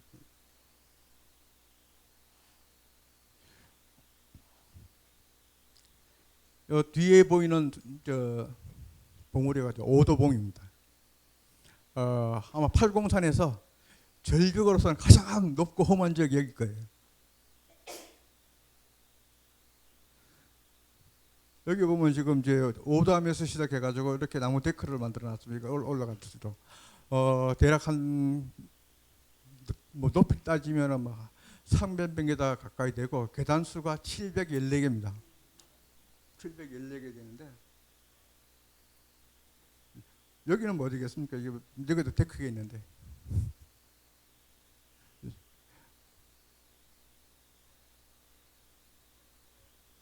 여기가 이제 어디냐면 그 절벽 중턱에 이런 석굴이 있습니다. 석굴이 있고 여기 계신 분은 뭐 조만간 내가 다른 분 같으면 여기 소상권 때문에 이렇게 못 하는데 이분은 뭐 머지않아 가지고 또 여러분하고 만날 인연이 있는 분이라서 이제 왔는데 안에 석굴에서 여기가 이제 뭐 원효대사께서 여기서 수도했다고 하는 전설입니다. 실질적으로 했느냐 안 했느냐 여기 사실 여부는 그렇게 중요한 부분들은 아니고 그러니까 뭐 냉정하게 말씀드리면은 안에 들어가서 여기처럼 안에 들어가서 하지는 못했을 것이다. 다만 뭐 와가지고 해서 여기서 안에 물이 고이니까 물은 마실 수 있지 않느냐. 원래 여기 이쪽 자체가 굉장히 험한 지역입니다. 여기 지금 나무 데크로 만들어놨는데 보통 한 5m 이상 되는 절벽 넘어가가지고 가야 되고 하기 때문에 굉장히 험한 지역인데 군위군에서 이쪽으로 데크를 다 만들어가지고 누구나 손쉽게 다 갈 수 있도록 해놨습니다. 한번 기회가 되면은 여기 이제 하늘정원이라고 얘기하거든요. 하늘정원인데 차 딱 편하게 가시는 방법은 이제 두 가지입니다. 차를 두 팀을 해가지고 두 대를 딱 가지고 가셔가지고 하나는 오담 들어가는 입구 쪽에 가면은 오담 주차장이 있습니다. 거기 한 대 놓고 한 대는 그 길 따라가 쭉 올라가면은 공군 부대 있는 입구까지 올라갑니다. 올라가면 세우면 그 나무 데크가 있어요. 데크 따라가지고 뭐 천왕봉 갔다 오셔도 되고 내려올 때 이쪽 해수도 되고 한 번쯤은 가 보시면 좋습니다. 여기 이제 공산성이거든요. 공산성 같은 경우도 신라 시대 때 이제 만들어졌다는 이제 사실 지금 입증할 수 있는 자료가 요 정도밖에 없는데 이 토기 앞편 자체가 신라 시대 때 만든 토기편이에요. 왜냐하면은 줄로 산성이 있었던 영역이 현재 군부대가 주둔하고 있고 있다 보니까 쉽게 들어가지도 못하고 그다음에 또 하나는 뭐냐면 군부대 주둔하면서 뭐 정지 작업하면서 굉장히 최선을 많이 해가 정확한 자료는 힘듭니다. 적어도 이런 파편 정도만 해도 남아가지고 확인할 수 있다 하는 게 큰 의미가 있는 부분들이고 지금은 이건 이제 조선시대에서 한 성벽인데 지금 남아 있는 부분들이고 이거는 이제 여기에 성벽이 조금 남아 있는데 여기 이제 앞문이에요. 성벽 사이에 다 막아 놓는 게 아니고 조금씩 다닐 수 있도록 중간에 이제 작은 문을 만들어가지고 앞문이라고 얘기하는데 자연 성문을 얘기하는 앞문 있는 것 뭐 이런 정도고 여기 이제 조망 좋은 거는 지난 시간에 말씀드렸던 부분들이거든요. 영천으로 들어가 보겠습니다. 영천에 이제 보면은 보물이 4점이고 기념물 1점, 국보, 유형문을 제때니고 탐구하시는 사항들이고요. 여기 이제 금호 신월리에 있는 삼정성탑인데 여기가 신광사 절이거든요. 혹시 가보신 분 계십니까? 네. 제가 저기 있다 보니까 자주 가보지는 않는데 실제로 사진 찍으러 가서 보니까 굉장히 놀랐습니다. 탑 자체가 대단한 탑이에요. 저 같은 경우 하여튼 불교 미술을 전공은 안 했지만은 이래저래 많이 다니고 보다 보니까 뭐한데 이렇게 탑 준수하게 잘 만들기 쉽지 않습니다. 신광사에 있는 신월리 삼정탑이 있는 위치가 어떤 위치냐면은 팔공선 전체를 놓고 보면은 팔공선 그 통로 자체가 신월리까지 오는데 3개 통로가 있습니다. 왜냐면 지금 구미에서 신령으로 해서 이쪽으로 해서 청통을 해서 내려온 지역하고 그 다음에 지금 팔공산 능성제로 해가지고 원래 그 보면 그쪽에 지금 소야곡에 이쪽으로 시작해서 아까 말했던 기성리 삼청탑 대왕제 이렇게 해서 넘어가다 능성제로 해서 이쪽으로 온 통로 그 다음에 지금 이제 금호강 남쪽을 통해 통로 이 3개 통로가 하나로 합쳐지는 지역이 이 지역입니다. 물론 신령 쪽 통로는 영천으로 바로 이어지기도 하죠. 그래서 제가 이제 위치산을 놓고 고려를 해보니까 경산 지역에 조금 있으면 이제 불굴사가 나오는데 불로봉우 특히 여기 같은 경우는 이제 어쩌면 통일 이후에 나온 뒤에 불로봉우동에서 출발을 하면 현원이 삼청특탑 여기 하면 하루가 딱 될 거예요. 그때 낮에 점심 때쯤 되는 위치가 딱 하면 불굴사 정도 되고 쉬어갈 수 있는 기양 위치적으로 되고. 그다음 여기 같은 경우는 이제 탑 자체에 특징적인 건 이제 팔별중상을 새긴 부분이 굉장히 특징적입니다. 이게 요즘 같은 경우에 장비가 좋은 시절에도 양각으로 새기는 게 쉽지 않은데 하물며 이 시절에 이렇게 양각으로 새겼다 하는 데가 보통 정성, 보통 노력 없으면 물론 돈도 많이 들어가죠.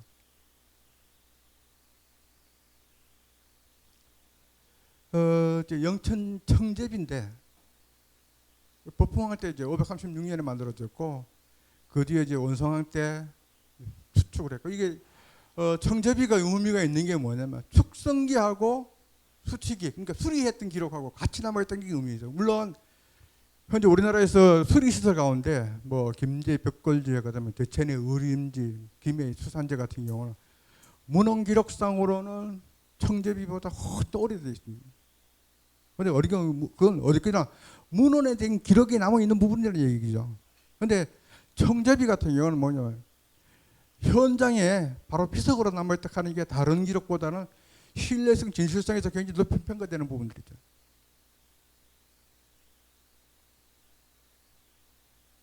저수지인데 청제 요즘 일반적으로 쓰는 이름하고 좀 느낌이 틀리죠.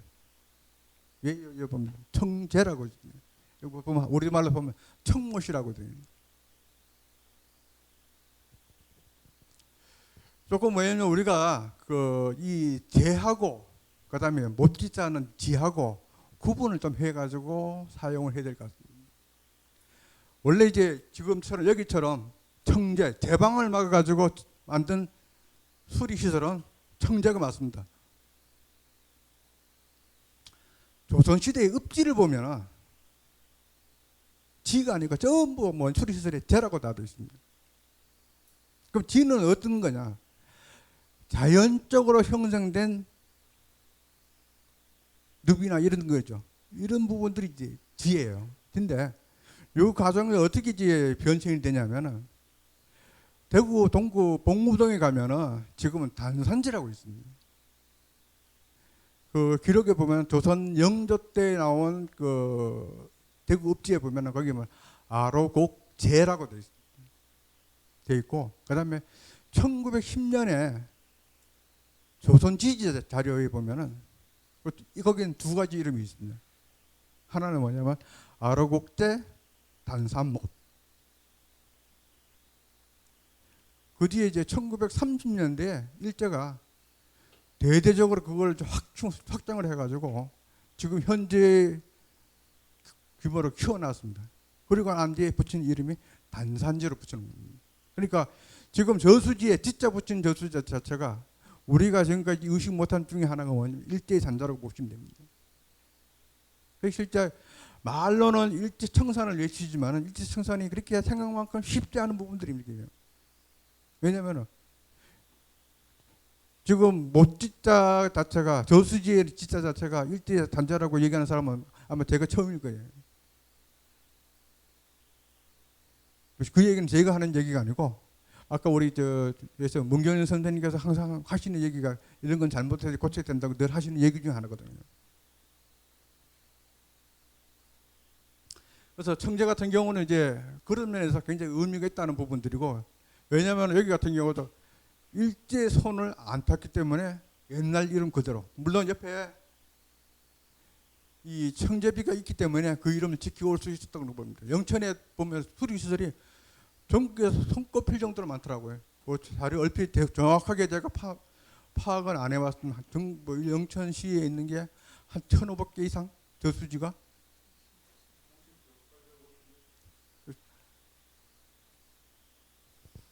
여기는 이제 보물제 675 칠령 화남리에 있는 삼정석탑입니다. 화남리가 어디냐면 감령 남쪽에 있는데요. 그 현재는 절이 이제 한강사라고 하는 절이 있는데 여기 이제 삼정석탑입니다. 근데 가보면은 조금 언밸런스한 부분들이 있어요. 왜냐면 동탑 여기서 이제 지금 있는 이제 서탑이 문화재고 동탑은 아닙니다만은 이 탑과 탑 사이 간격이 굉장히 일반적인 탑 간격보다는 굉장히 좀 먼 편입니다.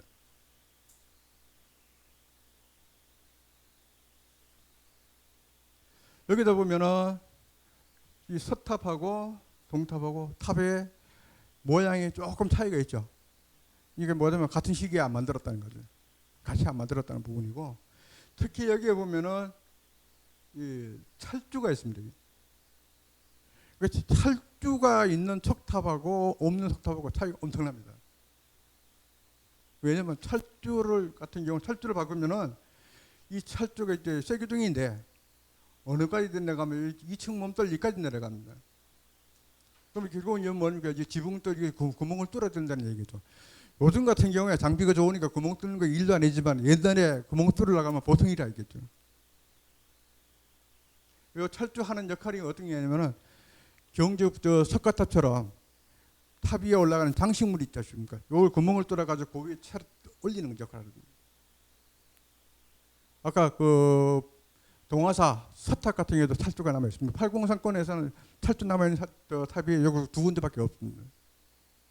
그러니까 철조가 있다는 얘기는 뭐냐면 만든 주체가 굉장히 힘 있는 주체가 탑을 만들었다는 의미죠. 그런데 여기 이제 재미있는 얘기는 또 어떤 게 있냐면은 이게 동탑인데 동탑 안에서 비로자 석조 비로자는 부처님이 이제 등장을 합니다. 여기도 이제 607호 보물인데 이 안에는 부처님이 동탑 기단부 안에 숨어 있다가 나온 거예요. 그래서 언제 저 안에 이제 숨겨 있는지는 알 수 없죠. 그런데 이제 이쪽 화남리 지역이 큰 별난이랄까요. 그런 게 뭐냐면 고려 말에 왜구들이 의성까지 올라갔다 하는 기록이 있고요. 고려사에 보면은. 그 다음에 이제 신령역에 신령 화남리니까 임진왜란 왜구들이 왜적들이 지나간 통로 있고 그 시기 정도에 어느 시점에 해석되는지 모릅니다. 요즘은 이제 대적경전 안에 따로 이제 모셔놨습니다. 이제 국보 14호 영천제 거조사 영산전인데 실제 거조사 영산전은 건물 따지면 고려 시대 때 건물입니다. 아마 우왕 1395년도에 건물이고 지금 고려 시대 건물 여러분 아시죠? 무량수전, 그 다음에 지금 수덕사 대웅전, 그 다음에 봉정사 극락전, 영산전 4개 중에 건물 중에서 거조사 영산전이 규모상으로 가장 큽니다.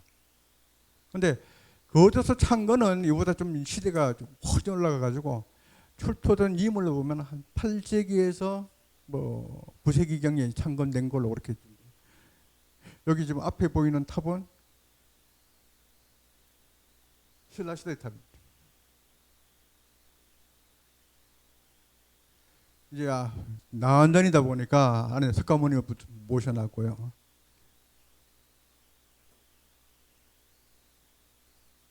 전체 이제 그점 영산전에 모셨던 나안님 숫자가 뭐냐면 10대 제자, 그 다음에 16나안, 500성령, 그럼 합하면 얼마니까 526구입니다. 이제 특이한 거는 보통 나안전에 가면은 나안님 이렇게 그냥 앞에서 보는 정도인데 여기 같은 경우는 526분 나안님을 한 분 한 분 다 챙겨할 수 있습니다. 한 가지 이제 저도 이제 의문상 가지고 있는 중에 하나가 뭐냐면 이제 국보인데 거문만 국보인지 아니면 안에 계신 나한님까지 국보인지 설명이 없어요. 근데 제가 왜 그런 말씀을 드리냐면은 제가 오래전에 그 고점 영산전에 갔더니 나한님 2분이 비어 있더라고요.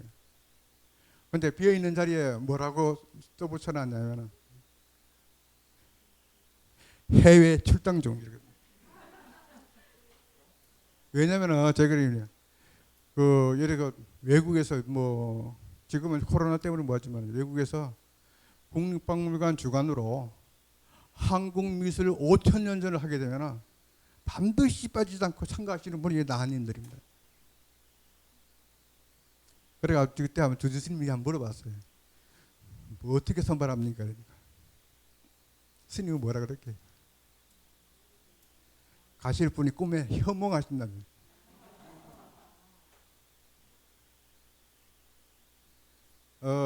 조보는 뭐 여기 영천 역사박물관에서 대표적인 소장품이고 잘 알 텐데 실질적으로 제 개인적인 생각을 했습니다. 실제 이 민간 조보 자체가 우리나라에서 많은 가치 있는 뿐만 아니고 세계 언론사로 봤을 때 엄청난 가치가 있는 부분입니다. 그래서 좀 더 지금 우리나라 언론 학교에서 좀 더 관심을 가지고 활동을 해가지고 이거를 이제 세계 학술대회 개최하고 해서 유네스코 지정문화재로 승격하는 일도 한번 생각해볼 사항들입니다.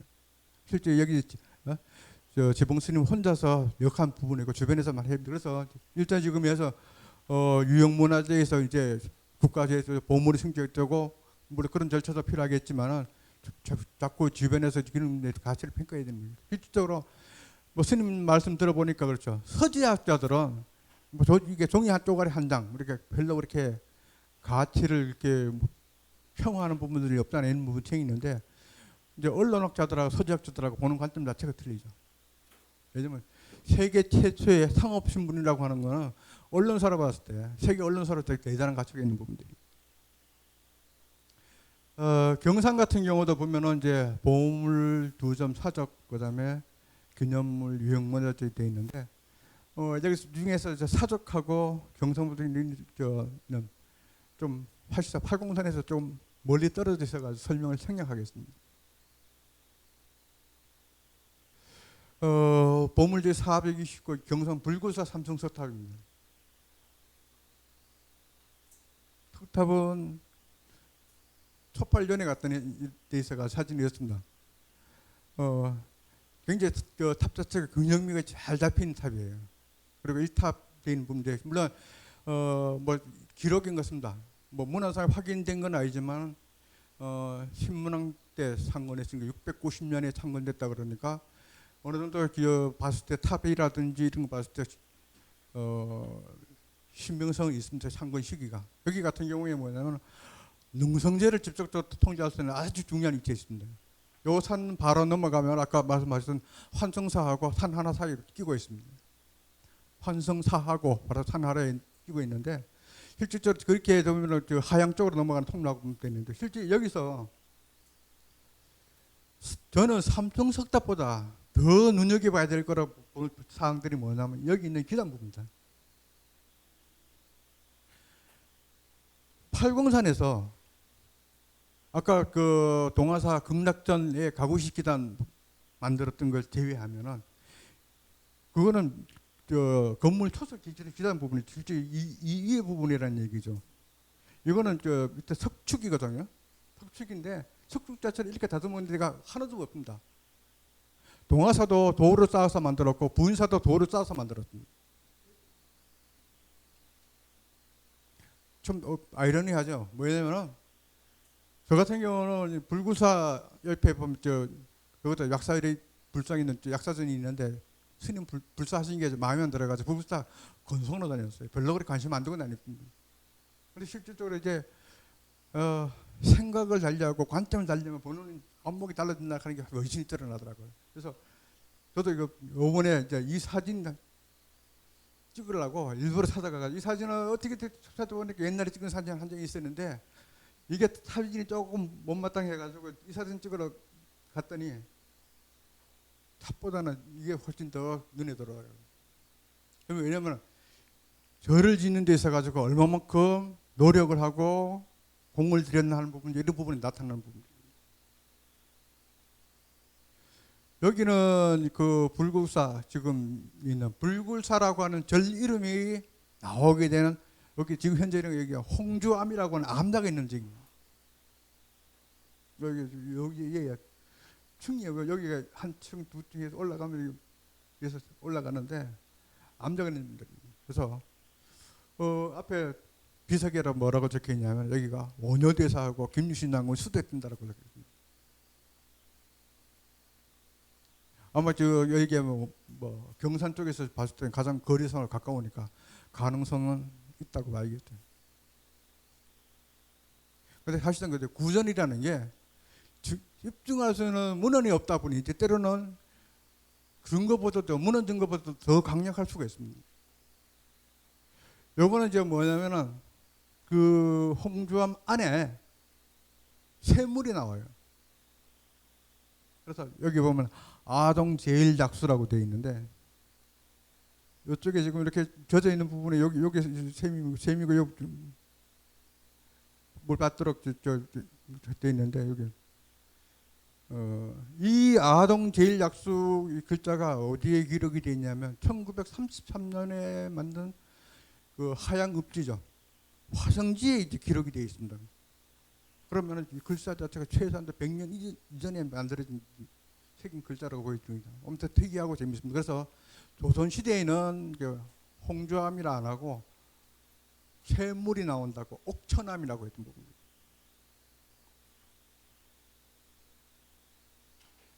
그 다음에 이제 불굴사, 이게 제가 설명하다 빼먹고 넘어가 다시 또 돌아왔습니다. 뭐냐면 조선시대에는 불굴사가 아니고 불골사입니다. 현재 행정지역은 경산시 와천면인데 조선시대 행정구역은 어디겠습니까?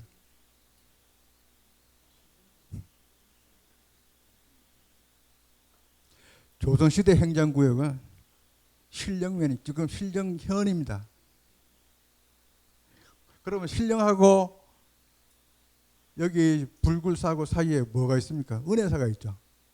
은혜사는 행정구역이 어디냐면 영천입니다. 그래서 아마 이렇게 보면 될 것 같습니다. 뭐냐면은 조선 중동 때 은혜사 안에 이제 지금 명종대왕, 인종대왕 태실이 만들어지죠. 그러니까 태실이 만들어지니까 조선시대에 보면 현하고 군하고 직급 차이가 있습니다. 그래서 그 당시에는 영천군 군 같은 경우는 군수면 정오품이고 현령은 이제 종오품이고 입 차이가 있죠. 그러니까 좀 더 좀 뭐 한 책임 있는 쪽에서 맡기면서 그쪽 은혜사 쪽은 떼가지고 영천에 붙인 게 아니겠나. 정확한 근거는 없지만 그렇습니다. 근데 그 중에 하나가 뭐냐면은 그 불골사 같은 경우는 임난사에서 중요한 자료가 있는데 이제 불골사 동고록이라고 해가지고 임난 일어나기 이전에 뭐 해서 그런 지역들이 좀 전하고는 있습니다. 이건 다 아시죠? 이제 갓바위 부처입니다. 실질적으로 이제 중요한 거는 뭐 떠나가지고 갓바위 이 부처님을 누가 만들었냐 하는 게 제일 관심 사람 저는.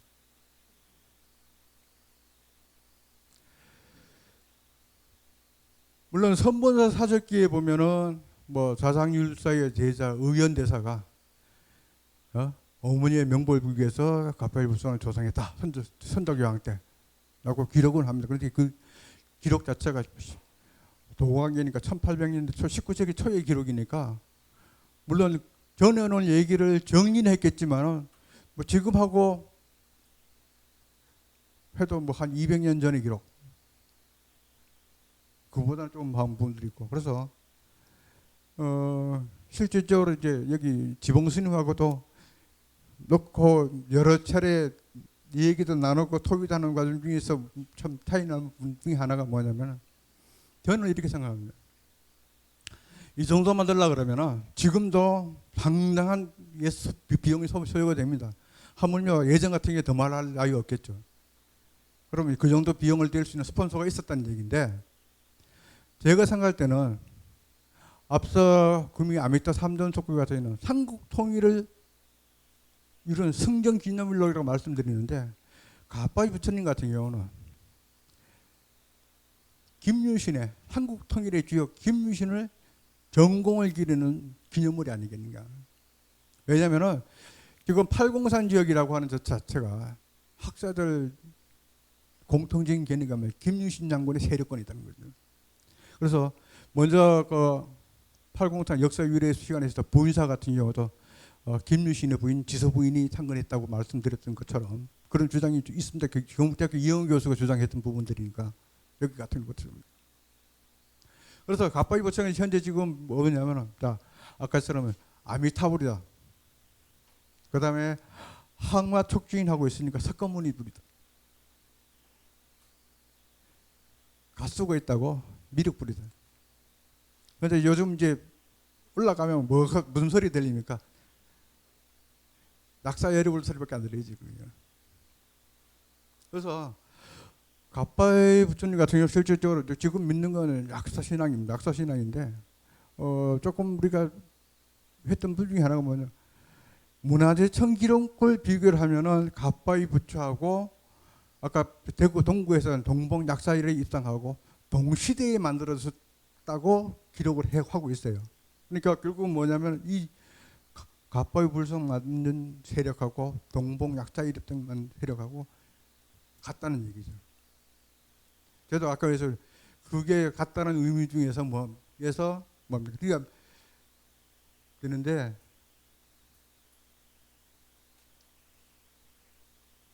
사람이 저 믿음이 뭐냐면 외형적인 수인이 어떻고 좀 중요한 거야. 사람들 믿음이 제일 중요한 문제가 아니겠나 싶습니다.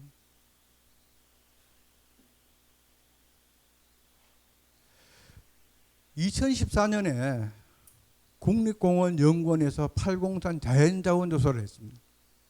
그때 팔공산 탐방객 수가 연간 얼마라고 이제 조사가 됐냐면 455만 명으로 조사가 됐어요. 근데 그 중에서 갑바위를 갔다 온 사람이 얼마냐? 250만 명입니다. 물론 그 중에 뭐 정확히 얘기하면은 한 70만 명 정도는 대구 쪽으로 해서 올라오고 나머지 인원들은 이제 선본사 쪽으로 올라옵니다. 그래서 여기 같은 경우는 이제 기본 메리트 9억 자시야. 지극정성으로 기도하면 한 가지 소원은 들어준다. 영업을 이룬 사람도 있겠죠. 뜻을 못 이룬 사람도 있을 거고. 근데 그 지극정성이라고 하는 거 어떻게 입증하죠? 누가 인정을 합니까? 간혹 갑바위에 올라가다 보면은 몸이 불편한 장애인들도 올라오는 경우가 덜어 있습니다. 특히 뭐 요즘 같은 좀 날씨가 더운 철에 가보면은 온몸에 땀이 뒤범벅되어 있죠. 옆에서 도와주고 싶은 마음이 절로 일어납니다.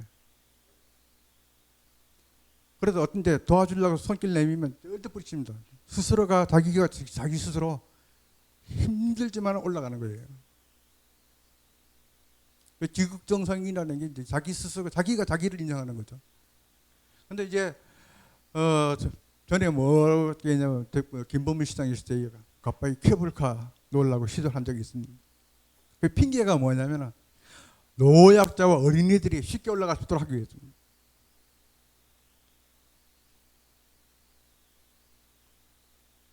비교하자면은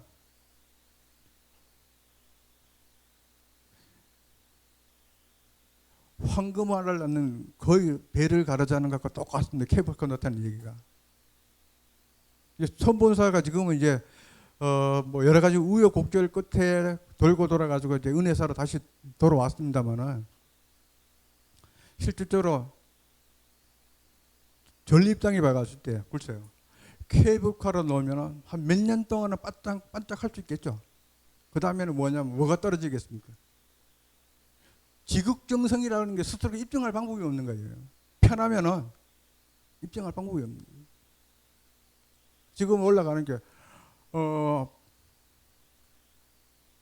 전에 한번 그 803 공공관리사무소에서 앞단 그 가빠이 이쪽 정비를 해야 되는데 계단 많은 거 어떻게 해결할 방법이 없냐고 한번 문의 왔더라고요.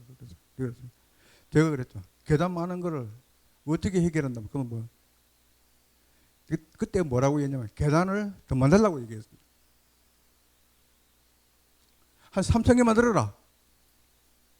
그래서 3,000계단을 올라가면 덜 3,000배하고 똑같은 영험이 있다. 왜냐면 믿음이 똑같습니다. 그래가지고 만든 게 어떤 거 만들었냐면 뒤에 나온 게 계단 1,365개를 만들었습니다.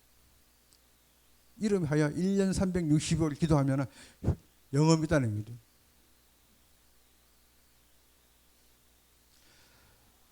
이게 천연기념물 경산 삽살개인데 신라 시대 때 왕실하고 귀족들이 키웠다고 이제 전한 게 삽살개고, 삽살개의 그 삽살이라는 이름 자체가 이제 액막이 하는 뭐 그런 이름이라고 합니다. 그래서 신라가 이제 망하고 난 뒤에 고려 시대 조선을 들어오면서 민간으로 흘러나왔다가 일제강점기에 일제 그 모피 공출로 남획돼 가지고 거의 멸종위기 되어갑니다. 그러다 이제 1969년에 경북대학교 교수들이 이제 복원 사업을 시작했고, 85년에 좀 체계적으로 했고, 그래서 92년도에 이제 삽살개로 지정했고, 지금 이제 뭐 동령이 하는 별명 가지고 있는 부분들이죠.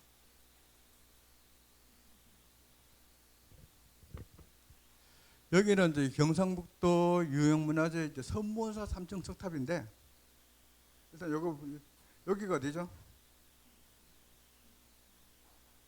여기 선본사입니다. 그 탑이 뭐냐면 산중턱이 있다는 얘기예요. 볼까요? 여기 갓바위입니다. 삼성턱탑이고 선본사예요. 그러니까 갓바위하고 선본사하고 딱 일직선 구조를 만들게끔 딱 의도적으로 배치한 거죠. 다만 이제 차이가 나는 게 어떤 차이가 나면, 현재 선본사 극락전보다는 옛날 법당은 조금 더 안쪽으로 들어가 있습니다. 그쪽하고 맞아야 돼요.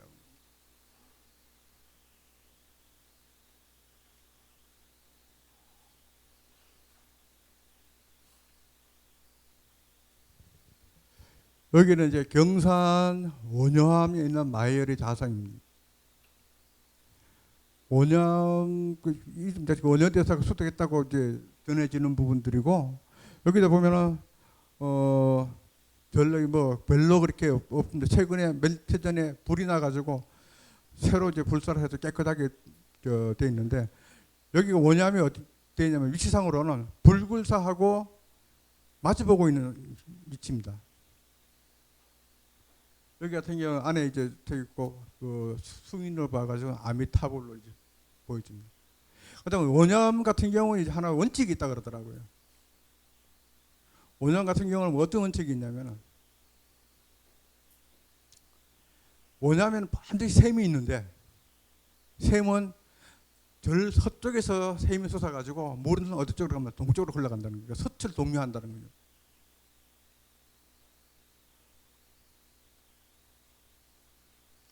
그래서 저도 이 경산 원삼에 가가지고 스님한테 한번 그때 이제 한번 물어봤습니다. 그때 그런 얘기하니까 맞다는 거예요. 그래서 왜 이거 맞냐고 얘기했더니, 그쪽에 지금 현재 있는 수각 그 있는 쪽에 가가지고 돌로 된 뚜껑을 열어준다 보니까 샘이에요. 평소에서는 이게 물이 많이 나오고 뭐 하고 하니까 덮어놨는데, 그러니까 덮어놓으니까 평소엔 다른 사람들은 잘 모를 줄은.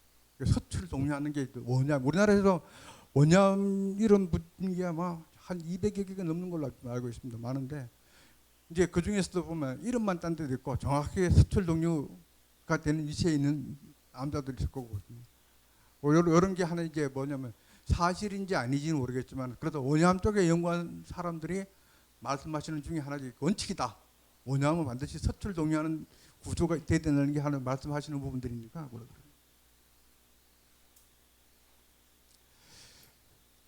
이게 경산 한성사 방영 석조인데, 실질적으로 저도 이거 확인 못했습니다. 왜냐면 절에서 조금 떨어져 있어 가지고, 그래서 사진을 오늘 보여드리는 사진 가운데 90% 정도는 제가 찍은 거예요.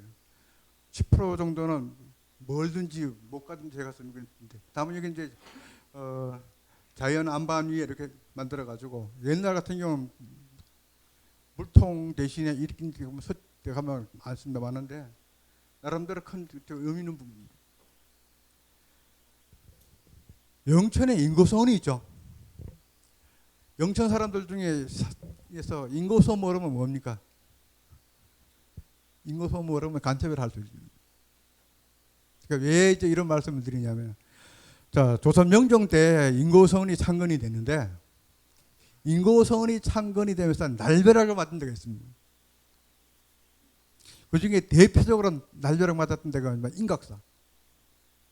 그 다음에 환성사입니다.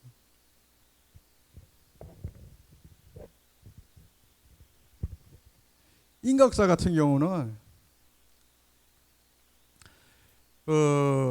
한창 때는 지금 의흥면소제 일대 있는 것 안에 상당히 많은 사전을 가질 정도로 상수를 내고, 뭐 고려 시대 때도 시대가 대단한 성태를 누렸던 사찰이기 때문에 있고, 환성사 같은 경우도 굉장히 많은 겁니다. 특히 이제 두 사찰 다 인고서원 창건되고 난 뒤에 이제 전지 회수당하고 난 뒤에 크게 쇠퇴를 했는데, 환성사 같은 경우는 이제 이런 전설도 있습니다. 절에 스님이 하도 사람이 많이 와가지고 사람 오는 게 귀찮아가 절을 불지르었다. 문제는 그거죠. 뭐냐면 사람은 많이 오는데 요즘처럼 시주하러 오는 사람이 많으면 방지하겠지만은 괴롭히는 사람 많이 오면은 싫어하겠죠. 환성사 들어가다가 나중에 한번 가시다가 보면은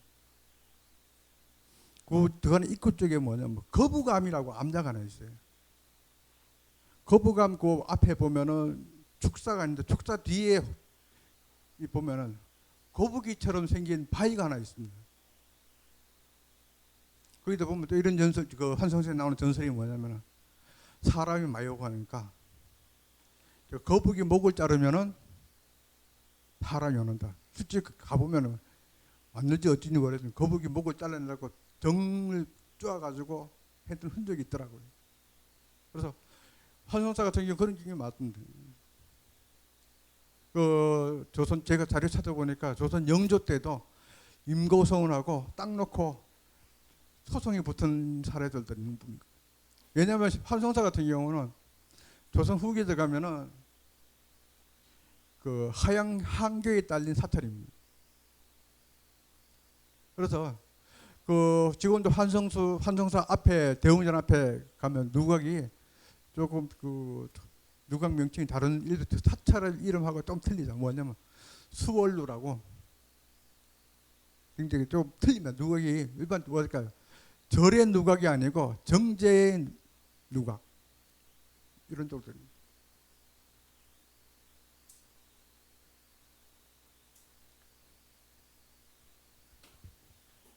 여기 사진은 1920년대 사진이에요. 여기 어디겠습니까? 여기 동화사입니다. 여기는 저쪽에 보이는 사진하고 같죠? 여기 영천 은혜사 사진입니다. 근데 이제 하나 특징적인 중에 하나 비교되는 게 뭐냐면 동화사 여기도 보면은 그래도 동화사 쪽은 그래도 나무가 좀 있죠. 은혜사 같은 경우는 그 나무가 크게 없는 것 같아요. 그러면 그 시절에는 난방하고 그다음에 밥하고 전부 나무 떼가지고 하는 시절이니까 그렇게밖에 없을 것 같아요. 여기는 은혜사 보화루입니다. 제가 저 은혜사 쪽에 조사하다 보니까 재밌는 게 있더라고요. 은혜사 본절 큰절일 누가명실이 보화루죠. 백흥암에 가니까 또 보화루예요. 그래가지고 운무암에다 가니까 또 보화루입니다. 한날은 제 큰애가 이제 전기 안전공사에 다니는데 그때 이제 화재 감식을 맡아갔어요. 뭐라 하냐면 전화가 왔는데 지금 영천 중림사에 와 있는데 한참 모르겠으니까 좀 알려달라고 사진 찍어 보내는데 보니까 중림사에도 보화루입니다. 그리고 한 2, 3년 전에 신령 지금 치산에 있는 수도사도 누각을 새로 만들었어요. 누문을 새로 만들었는데 거기도 편역을 다른 게 보화루입니다. 이 보화라는 게 뭐냐면 연꽃입니다. 연꽃인데 왜 은혜사에서 보화로 그렇게 애지중지하는지는 진짜 모르겠습니다만, 근데 이제 제가 자료를 조사하는 중에 하나다 보니까 이름은 지금 기억나지 않는데 시중에 보화라는 명칭이 나라에서 내려왔다 하는 식구가 있더라고요. 그래서 지금 이제 은혜사 같은 경우는 인종대왕 이제 퇴찰, 백흥암하고 같이 퇴찰이 되면서 실질적으로 조선 후기까지 굉장히 성설이 늘었던 겁니다. 그래서 팔공산에서 가장 이른 시기에 하마비가 있는데도 은혜사예요. 그 다음에 이제 하마비 있는 데가 뭐냐면 파기사. 팔공산에는 하마비 있는 사찰이 두 군데밖에 없습니다. 그러니까 파기사 같은 경우는 이제 영조대왕하고 인연이 있어가지고 파기사 있고, 여기는 은행사 대웅전이죠. 지금은 여기 없어졌을 거예요. 제가 와가지고 80년대 말에 은혜에서 갔던 하더라도 대웅전 마당에 탑재가 있었던 것 같은데 기억이 있는데 지금은 없어요. 여기는 어디입니까?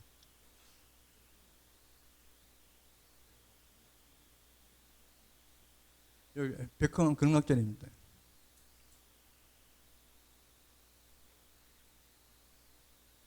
은혜사 대웅전 참마다 굉장히 날렵하죠. 제가 왜 이런 말씀 드리냐면,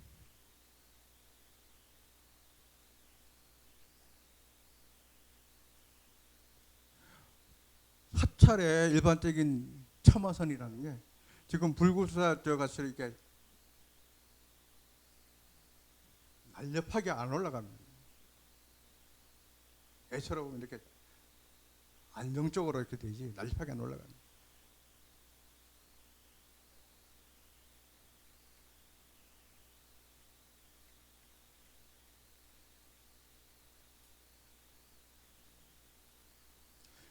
이거 같은 경우는 뭐냐면 누가 지었느냐? 그 당시에 왕실에서 내려와 지었다는 얘기입니다. 이거하고 비슷한 그 건물 중에 하나가 뭐 경복궁에 가면 하면정이라고 정자가 있습니다. 굉장히 날렵해요. 사실은 조선시대에 민가에서는 이런 첨화선이 이렇게 날렵한 걸 짓고 싶어도 못 짓거든요. 여기는 어디입니까? 네, 거장.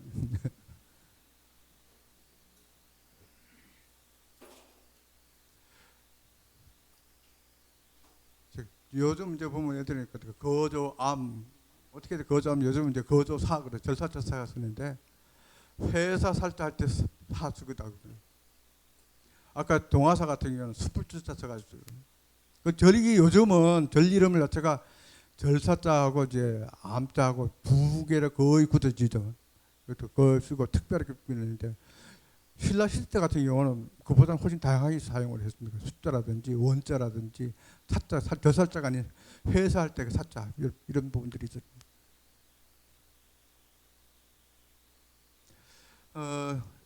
뭐 주마관상시로 대충 살펴봤습니다. 그래서 말씀드렸다시피 저도 이제 불교 미술 쪽에 있는 부분들이 아니고 팔공산 자체 팔공산이라고 하는 그 관점에서 이제 지켜봤던 부분들이고 뭐 그래서 그래서 스님 말씀하시더라도 이제 같은 부분이라도 이제 팔공산 관점이 아니고 이제 영청 관점에서 이제 어떻게 바꾸지냐 하는 부분 돼 가지고 한번 보고, 그래서 그 지금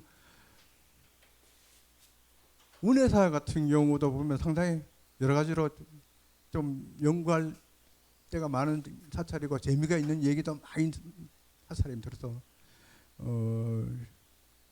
한번 기회가 되면은 은혜사 본절하고 현재 남아 있는 암자, 그리고 은혜사 같은 경우는 지금은 사라졌지만은 사라진 암자 이름들이, 위치의 이름들이 그래도 대충 다 확인하는 게 다른 지하고 좀 틀립니다. 지금 운에서 지금 사라진 남자 중에 보면은 지금 뭐 배구남, 배구남이 서우남하고 기계암 올라가는 중간 쪽이고 아마 1920년대 30년대까지 있었던 거고, 저도 개인적으로는 배구남에 대해 관심을 많이 갖는 이유 중에 하나가 뭐냐면 임진왜란 때 있었던 803 상암 해명에서 그 상암 가능성이 있다 보니까 관심을 많이 갖는 부분들이 있고, 그 뒤에 지금 보면은 묘봉암 옆에 사자암이라고 있었던 것 같고, 중앙암 옆에 고봉암, 그 건너편에 상용암, 그 다음에 이제 신궁정 동구 여지승남에 가면은 원명사라고 절 이름은 나오는데 절 위치는 알 수 없다 이렇게 나와 있습니다. 근데 운부암에서 안쪽 골짜기 안쪽에 가면 절터가 하나 있어요. 이제 거기를 추정하는데 제가 추정하는 근거는 이렇습니다. 태제 이방선이 운부암에서 와가지고 시를 져가지고 수제 이보험에게 시를 보냅니다. 그러면은 이보험이 그 당시 절에서 공부를 하고 있었는데 원명사에 공부하는 이수자한테 보낸다고 되는데요. 공부하고 있었는데 그건 뭐 운부함에서 멀지 않다는 얘기거든요. 그래서 다른 지역보다는 그렇다 됐는데 이런 것도 한번 정리할 필요성이 있는 것 같고, 그 다음에 제일 은혜사 같은 경우 고민이 되는 중에 하나가 뭐냐면 지금까지 알려진 은혜사 사적이 안 맞는 부분이 있다는 거죠. 해안사라고 하는 사찰 자체가 나오는데 안 맞아요.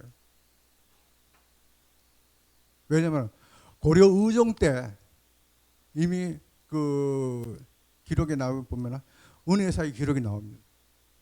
그러니까 뭐 어떻게 됐는지 이런 부분들에 대해서 한번 정리할 필요성이 있는 측면이 있고, 좀 더 이제 규명을 해야 되는데 생각보다 자료가 없어요. 특히 그 선비들 문집에 중간중간에 섞여 있는 단필적으로 섞여 있는 자료들이 진짜 조금 데려 나오는데 시라든지 이런 나오는데 그거 가지고 충분하지는 않습니다. 그래서 뭐 연구라고 하는 자체가 쉬우면은 누가 못 하겠습니까? 어렵고 힘드니까 다 하는 부분들인데, 아무튼 이렇게 저도 이번에 이제 팔공산 신라시대 팔공산의 문화유산에 대해서 가지고 강의를 준비하면서 저 나름대로 이제 자료는 가지고 있지만은 이런 기회를 통해 자료를 좀 더 다듬고 체계화시키는 부분들은 안 했던 부분들이기 때문에 저도 좋은 기회가 됐다 생각하고, 아무튼 여러분 강의하는데 조금이라도 도움이 됐으면 하는 바람입니다. 감사합니다.